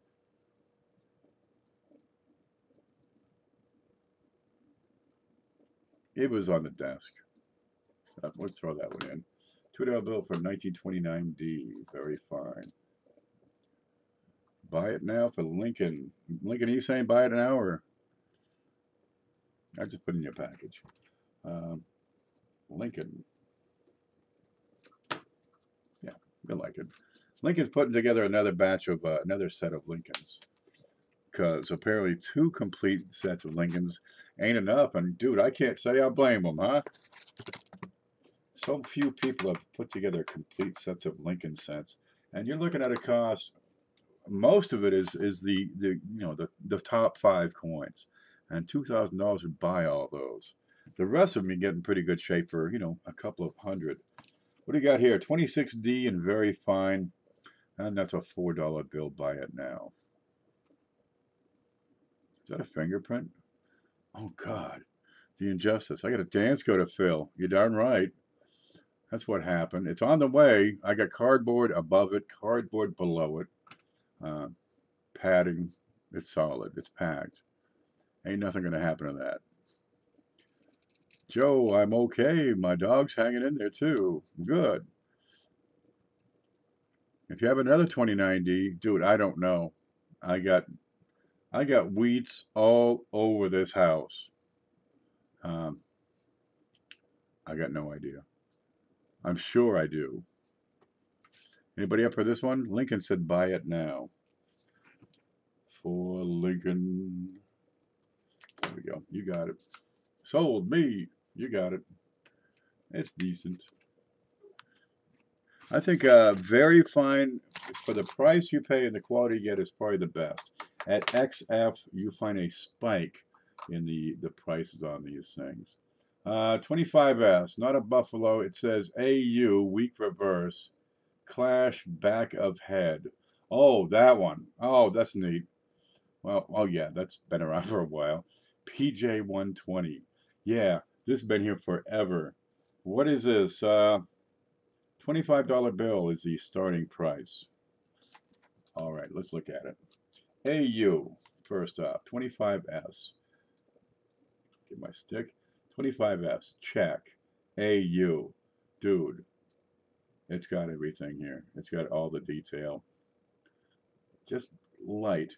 Right here is neat. We got this bit. Looks like a funny, almost circle. Not quite complete circle. Well, it's a clash. It's the C. And here you can see a little bit of a clash here, extending upward, which is, consistent with this vest. And there's usually another one over here, which would start just inside the N and come out. Okay. Weak reverse, mid-20s. And yeah, we start to miss a bits here. We got a die crack coming up here. A little bit weak on this side. Another die crack right there. But the general shape of the coin is pretty solid. We'll give it a tour here. Pretty well worn. You can see the letters up here starting to just kind of blend in. That's an open bid of 25 for 1925S in AU with a die clash right behind his head, right above the Y in Liberty, coming right out the back of his neck. That's the C from Cent. And we'll look around. Sometimes you find some marks that would be up here would be the wheat lines or the wheat stalks. And sometimes you see a bit down here, which is kind of neat. Be 1 cent. Excuse me. Good color on there. All right, we'll set that aside. She'll still be available. Let me know. We're getting down to the bottom, everybody. We're getting there. Okay, 1914, About Good is next. Where is it? Oh, 1914S, About Good. Yeah, okay. We got just there's a little spot where his ear would be. Okay, the front's better than the back. You'll see in a bit. 1914S. The date is right. But in the back, dude, this baby's wore out. This is a $10 bill. Buy it now. 1914S.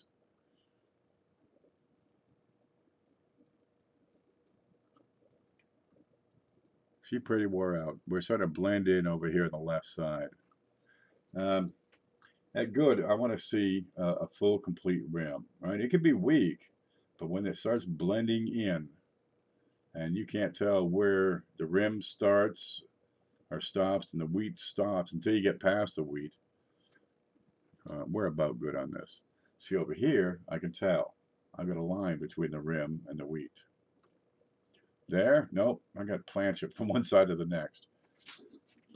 1914S, $10 bill. Oh, well, Bob, just bought many a loaf of bread. Okay, we'll have that available later. Joe says $10. You got it, baby. Joe Durbin, you got it. Set that aside for you. Next up, 1922D. And again, also about good. This is a filler piece. Let me tap that out. This is a $5 bill. Buy it right now. Where are you? 1922. There's a D under there. It's weak because, geez, man, everything on this coin is weak.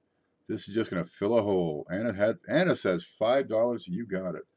Let's see what you get for $5. Looks like bathroom tile. Boy, that's a wore out coin. This would be like F2. That's a wore out coin. But you can see the date. You can see the mint mark. It's a 1922. You got it. 5 for Anna.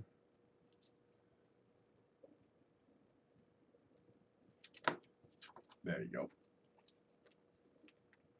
Yeah, you can get these for decent prices.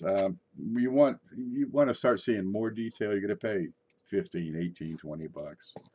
What do you got here? 1912D in good plus. $5 bill. Buy it now. Where are you? Let's look at the back.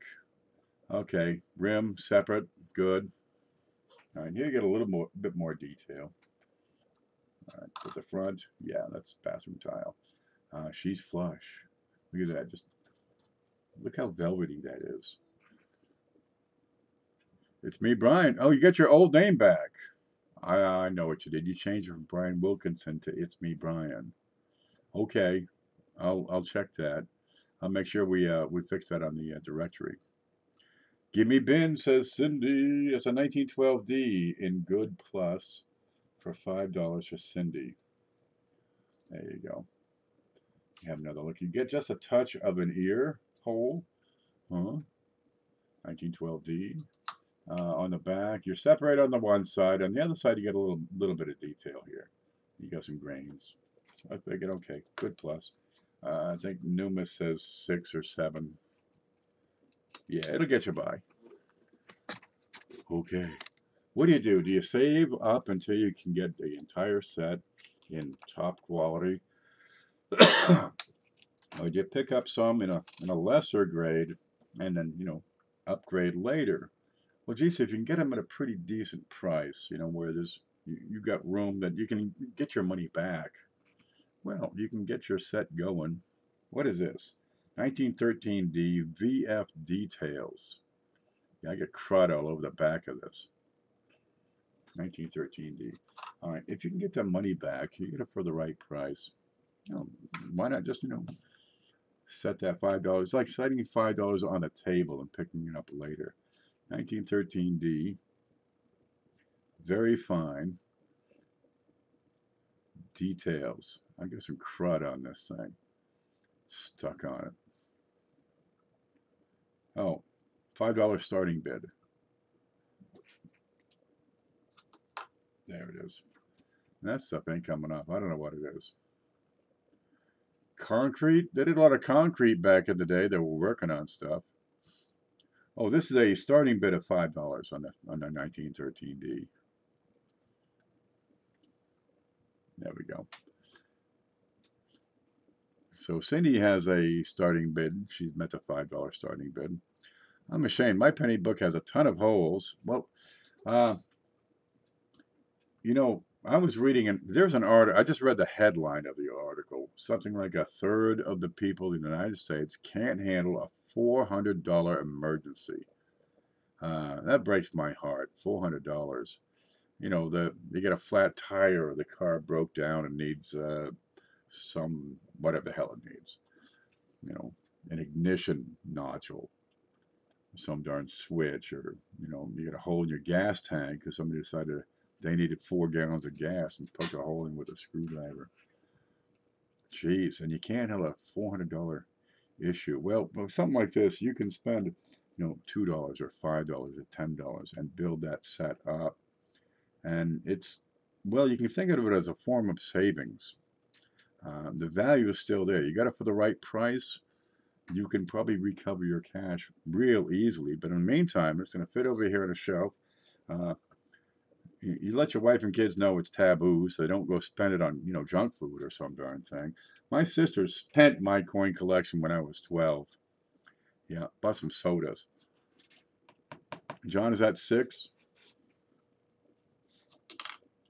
So I think of it as a, you know, for $2, $3, $5, or $10 or something, you can kind of put this together. But it gives you an incentive. It's there's purpose and meaning behind this. You can focus on making that set grow. Well, what would you rather have? Would you have the new CD of some movie that you saw 5 times already, and it's going to be on, you know, going to be on YouTube in a month? Who got that? John, $6. Or can you spend that same, you know, $5 on a coin like this and build that set? Because really, when you complete that set, did you cry? When? No, I freaking lost my. What? I never moved so fast. I was down there in, I don't know, 2.5 seconds to get to the fire station. So I explained the whole thing. I gotta get my coins back. I had some more cash, and they let me buy my coins back. So effectively, I bought her, you know, a bunch of soda for nothing, and she got to screw up my coins and get away with it. I still haven't forgiven her. John, what was your last name? Is that John Wolf?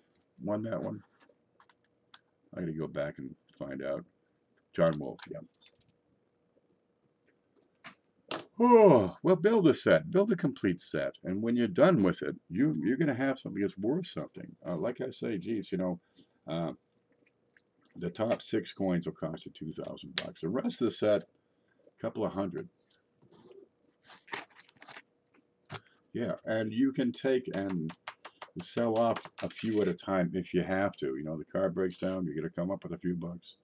Yeah, you sell a few and get that you got to have. Why does that say 1938 now?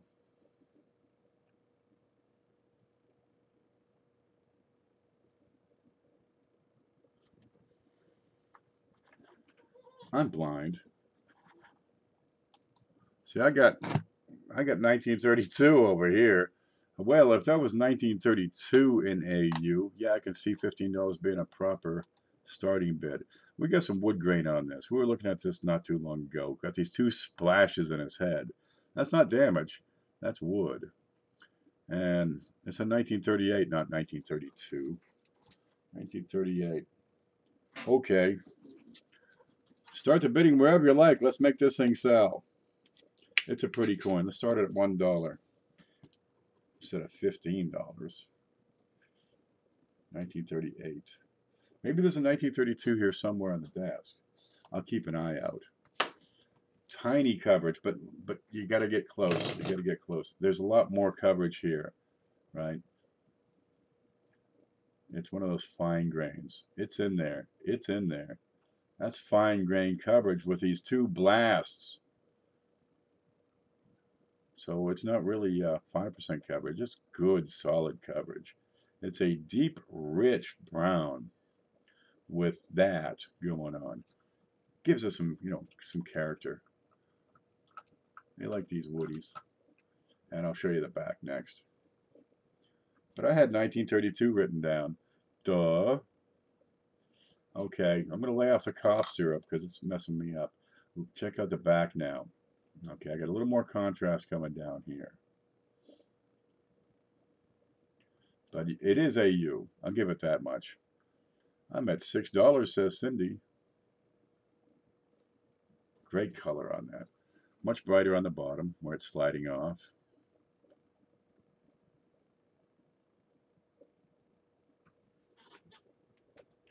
The coin is great shape.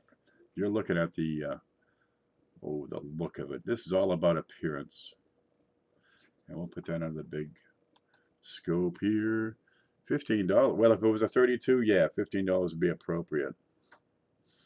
But for a 38D, well, still pretty decent looking piece. Please let me know if you are out. I hate this camera. All right, come back over here. Scope. There it is. Yeah, seriously fine grain across the whole darn thing. Cindy says $6. That's a peacock. Where are you? Cindy at 6. Drink. Going twice. Sold. Cindy says 8. Oh, wait, well, are we still going? We're still going. Okay, it's at $8. Let me erase all this.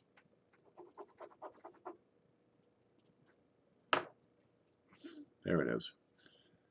I see Cindy at Mantic at 7. Then I see Cindy at 8. Or you boss lady? She's boss today. Let's go back to the front. Let's look for detail. You got hair, ear, cheek, bow tie. All right, right above Liberty is a little contact mark. Gray color, and the fangs. What would do that? That's not damage. Mantic at 7, Cindy at 8. He's still thinking about it. He's looking at the couch cushions for an extra $1. Baby, get it. Baby, put $1 in my PayPal. Put $2 in my PayPal account. I gotta get this. I'm really digging the color. Yeah, these woodies are wonderful things. A splash of color. Sometimes they cover the whole darn thing. You get these stripes. Heavy contrast. Where the hell did that other one go? Here's what I would say is the most gorgeous woody I've ever seen. I'd let this get away, and I'll probably let it get away again. That is wood grain. That's not damaged, baby. That's not frigged up. That is wood grain. Now I'm thinking, what would do this? Well, the crucible being used, melting, would, contaminate the copper. That'd be kind of strange. That's a gorgeous wood grain. This one is kind of nice because it's got VDB in the bottom. That's gorgeous. Let's see, what's this one? There we go. That's an MS65 1909 VDB with this distinctive color to it. Yeah, they can be incredible, those things. Let's see. I think Frank got one from me. Let's see. Where'd it go? I've seen them like that on 2 centers, and I shouldn't have let those go. I got to get those back. Who's got this one? Cindy got it. I scratched out her name. I'm gonna write it back in. What'd you get for that, Cindy? I'm gonna find out. Oh, let's see. Cindy at 8. That's what I see. Okay, you got it. You beat Mantic on a woody? That's unheard of. Yep. He should have put $2 in his PayPal account. What's left in here? I got 10 different. No. I got 16 different Mercury dimes in here for some darn reason. Where are you? Home. There we go. 16 different. They're not in flips. They're just lying around. And I wish I could see the dates. Let's see. 1925. Stop. Give me some focus. 1925, 1926. How can it not focus at any point? Shouldn't there be infinite focus on there somewhere? 25, 26, 35, 36, 37, 38, 38D and S, 39, 39S, 40, 41, 41S, 42, 42D, and 44. This is the start of a nice little set. Let me go. Oh, I can be right there. One moment, please. I'm going to open this up. I hate that camera. I have an 1864 2-center, but it's not quite as fine as it should be. Jeff Schumar's got a 2-center for me. They're just knockout. Just nuts. I don't know why I sold it. I think I needed the money. Okay, I opened that up, and for some reason, every single coin is upside down. Why? Why are you doing this? Okay, there's no junk here. They're mostly common dates. What are we at here? There's no starting bid listed. There's 16 of them. Start where you like. How about that? $1 starting bid. Yeah, it won't last. But we'll say that. There's no junk here. Mike Badger says $16. Okay. Silver Topaz says 10. Bill Bez says 17. I'm going to flip these over so we can get a better look. And I'll put them under the scope. But for that to happen, I got to put them all on one end.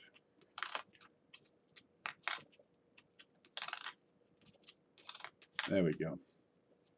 Here's what they look like here. 16 of them. Yeah, no dogs. Let's look. What do we got? 23. Scope. Let's see. What do you got here? 1930. We can go up a little. There we go. 1939. Here's a 1936. No dogs. They're decent. They'll be fine to extremely fine. And with very fine being pretty typical here. 1939. We'll look at the backs here in a bit. 1938. You got plenty of feathers here. Okay, that one's got a little mark on the neck. I don't think that's a deal breaker though. Oh, let's see. 44. 42. 35. 38. 25. 26. We get any mint marks on those earlies? What's the earliest mint mark? Okay, 38 DNFs and a 42S and a 39S. 1, 2, 3, 4, and a 42D. So I got 5 mint marks in here. 26. Yeah, you got full rims. No dogs. What are we at here? $24? What's that one? 1940. Pretty decent looking on the 40. 41. 38. 37. Okay, let's start flipping them over. D. That's a 37D, is that right? No. It must be a 38D. 38, yep. D. Good. Who got it? John for 24. You got it coming, John. No starting bid. Okay, $24 for 16 Mercuries. That's what, $1.50 a piece? John Wolf. You got it, baby. I'm going to slide them off gently and put them back. Those will be in the bag. I'll set that right up for you. Yeah, just a little, good little bait set there. No junk. These are not junks. What do we? I have one left here that I just threw in the last minute just to see, because I got 2 of these now, and I always wondered, what is the value on these things? We started this auction with, if you recall, well, it's gone now. There we go, with the whams. Here we go. Oh, you can't see them. Okay, with the whams, and that's a transitional design variety. You find those on Lincoln Cents from 98, 99, and 2000, and there's some others in there too, with close AMs, and there's 88s that are kind of funny. All right. Well, I thought it'd be neat to end with a transitional die variety. Where's that card? I've lost everything. Okay. So we got this. It is a 1970D Roosevelt dime. Pretty good shape. All right. Now what sets these apart is the transitional design varieties RDV number 2, reverse design variety number 2. And for that, you got to look at the flame. Where's my stick? These things are so easy to get lost. We're going to bid. I've got no notes. I'm just saying, let's see what it does. Okay, we're going to just start wherever you like. What you're looking at is this design. This is the proof reverse design.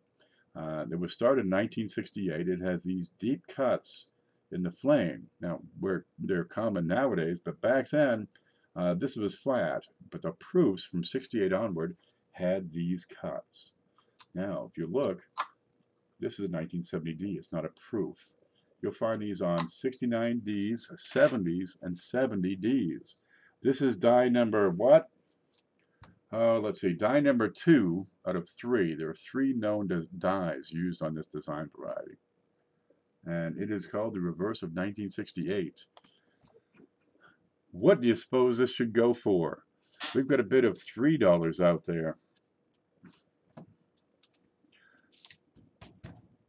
There were 3 dies. There were 3 dies, according to Konica. 3 dies were used, using with this same design variety.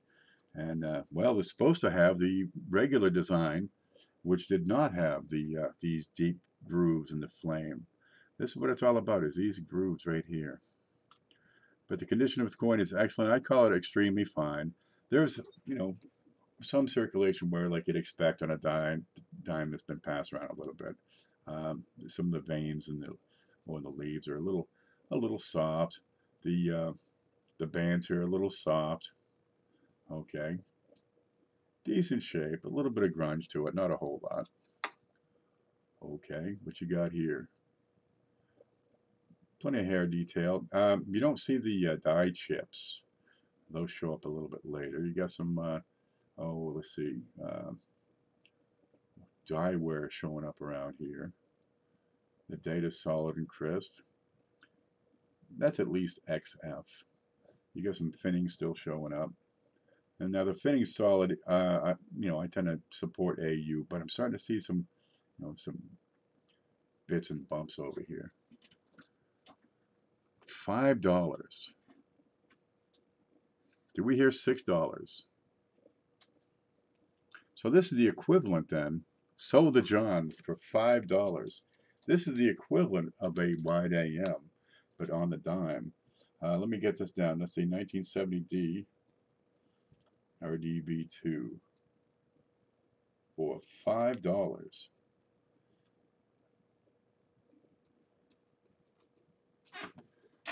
I'm thinking this is probably good for anywhere from 5 to 20. That's what I'm thinking. For this shape, $5 is probably about right. I got that out of a, you know, just a bunch of, I got it out of a jar of pennies from my brother. They cost me nothing. Hell, I didn't even get them as 10 cents back. Yeah, I'll buy him dinner or something. $5 bill out of 10 cents. Well, I'm pretty happy with that. What's that say on there? VIN. UIN? I don't know what that says. Yeah, that's a neat one. You did steal it. You got a good price on that, I'm sure. That's in decent shape there. Guys, that is what I have available for tonight. Okay, we still have Pennies left. Where are they? Not the pennies. The nickels left. Remember, we got these for $1. You know, take a bunch. But if you got $25 or more and you pay within 2 days, I'm going to drop one in anyway.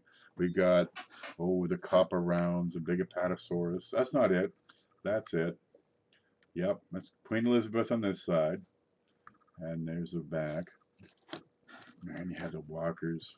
These are $2 a piece for the copper rounds. The big packages with the, oh, let's see, the loop, the scale, the calipers, the 4 Whitman folders, the Lincoln's 1 and 2, Jefferson's 1 and 2, 50 flips, 10 BU wheats, a Mercury Dime, a Buffalo, and a roll of Canadians. Those are still available. We got 6 of those available at $50 a piece, and that is shipped. And you have other things, you know, we'll fit it in there too. One, please. Should have been an elephant.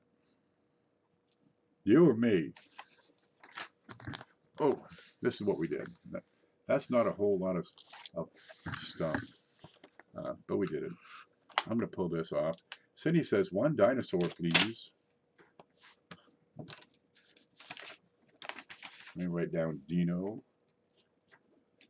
Dino, Cindy, you got it. They are $2 for the dinosaurs. They're cool. I think they'll be good another month.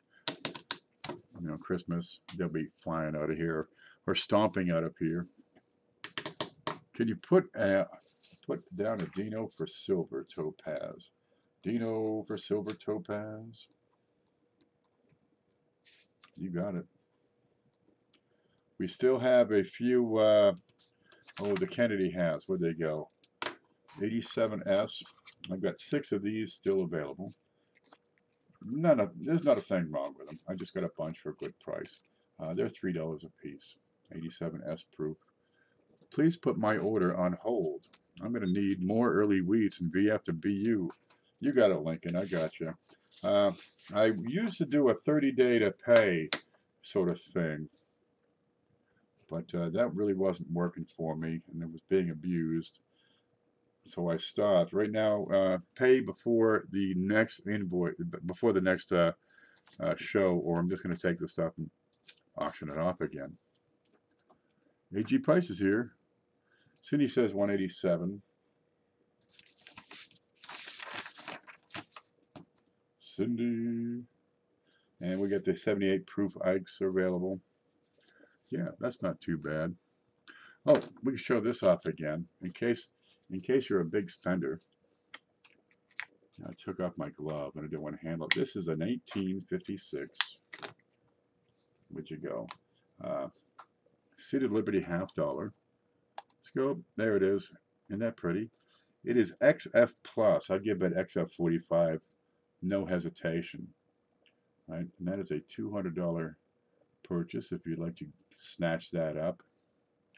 Good evening, Mr. AG Price. This is a good looking coin. You got just traces of original luster in here, right around the, you know, in the points in between the stars, right inside her, you know, where she's grabbing the pole, just inside the arm in there. Oh, it's a peach, dude. Let's look at the back of that. There you go. Just inside the the corners of the shield inside, you get just a trace of luster, like up in here, like these points, right on the edges, just little hints of luster. Have you licked that coin, dude? I took this to bed and kept it in my mouth all night. Yeah, this is a peach. For a $200 bill, that could be your peach. Well, there it is. I'll put that away. What's the wiggle worm all about? Well, what's next up? We got through Halloween. We got Thanksgiving coming up. We know that next week we have the Coin Video Weekend Seminar. That's always going to be a good time. Dude, you're going to love that. You want to be here for that? Joe Durbin sent in a coin. I'll give you another glimpse of that real quick. Where are you? Here we go. That's a Lewis and Clark dollar silver. So it's 900 silver, 2004 P. So it's uncirculated. But not only that, it's perfect. Dude, that's a PCGS Slab MS70. Can I see the Ike? Sure. How many would you like? There it is. And that's going to be the prize. We're going to have a giveaway at the end of that Coin Weekend seminar. So you're going to watch all those shows so you can get the clues so you get a better chance to win it. These are the Ikes. Dum dum dum. Can you hear the angels chanting? Oh. I can't really imitate the angels chanting. These are they. Let me set that on a card. There we go.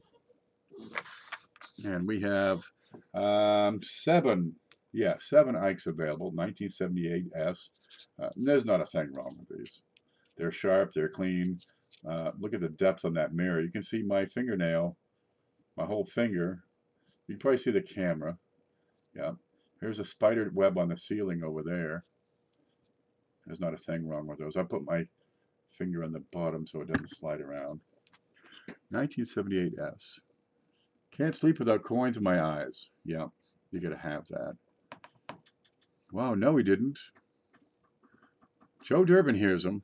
Let's flip that over and look at the other side. There you go. Deep, dark, full frosted on the cameo.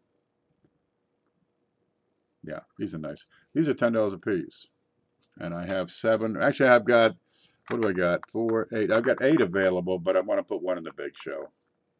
So take as many as you like. We'll go from there. I've got, what, 2,000 Canadian cents left. If you'd like to grab a sack of 1,000 Canadian pennies for $25, we've got those. It is $7.50 shipping. And I've got a couple thousand wheats available. Also 1,000 wheats. They're $50 with $7.50 shipping. But I can get 1,000 of one and 1,000 of the other in one package. The mailman hates me when I do that. And $7.50 shipping. Yeah. 2,000 pennies for $7.50 shipping. Yep, we do that. Boy, you can hear him yelling from across the field. Oh, man. There he goes. Well, we got to pack them up just right, you know. I mean, just put the tape around them and around them and around them and around them. You get there. Guys, I want to thank everybody for coming in. I'm going to probably take a nap. I'll get invoices out probably by tomorrow, before Mantic or during Mantic is usually when I have them done. John Wolf wants 1 Ike. Let me grab my notes here. There it is. John Wolf. There you go. You got it. Now, don't forget, we still have all those supplies available. You know, flips are $8 per 100. Where'd they go? Here they go. They look like these. There. I don't know what's in there. That's what didn't make the show. What is that? That's a 1942D. And pretty solid one. Okay. Well, that didn't make the show. Maybe one day it will. 100 of these are really handy. Geez, you can print up your own little holders, your own little inserts. What am I running? 1.675, I think, is the distance on that. Print them up, 2 sides, copy them off, no problem. Whatever you like. Mine are so darn dull. You got to see what Paula does. Where's I got some more up here. I just had coin dragons up here. Nope. Here's coin off, what he does. All right, kind of simple. You can make your own little holders. Just start the lines, print them up. You can print them up on stickers, so you just peel them off or whatever. There it is. There's a piece of paper. I cut them up. Right. Here's Coin Dragon. Ooh. All right. He's got a little more art ability than I do. I just don't have any of that. But you can make your own little holders, and they'll go in. And geez, you know, you have a uniform, consistent format for all your coins. Because otherwise, it looks like, you know, looks like this. What? That's hideous. I can't even read that. Figure something out. He forgot the backbone of the hobby. The backbone of the hobby. Get it. Get it now. Really, it's the backbone of the hobby. Here, look. These are $3 a piece. $3. Pick some up. I've got a bunches of them. I've got one in my truck. Left one at the diner. I got one here. I got 6 on the table behind me. I got 4 in this heap over here. A couple more over there. One in the reading room. No matter where I am, if I can reach a coin, I can also reach one of these. But they're pretty handy to have a couple around. Have a great night. Yeah. Well, if you want, just give me an email. We'll go from there. I'm just a coin guy. Nobody likes me. He's just a coin guy from a poor family. Stop it. I still got Tom Jones going through my head. It's not unusual to be loved by anyone. Do, do, do, do. Come on, sing it. Okay, guys. I'm going to get out of here, drink some coffee, smoke a cigarette, find something to eat. I still got some of that stuff from last night that I cooked up, and it was pretty good. I did the pork and rice thing with the oyster sauce, and threw some canned vegetables in because I had some canned vegetables. Yep. I need some ginger. I'm out of ginger. How does this happen? God, man. Have a good night, everybody, and stay groovy. We'll see you guys, probably tomorrow during Mantic Show, or, I don't know, maybe come by later tonight and do something. Somebody go on live next. Who's up next? I think Lemon. He's my animal guide. He's my spirit animal. All right, I'm out of here, guys. We'll see you later.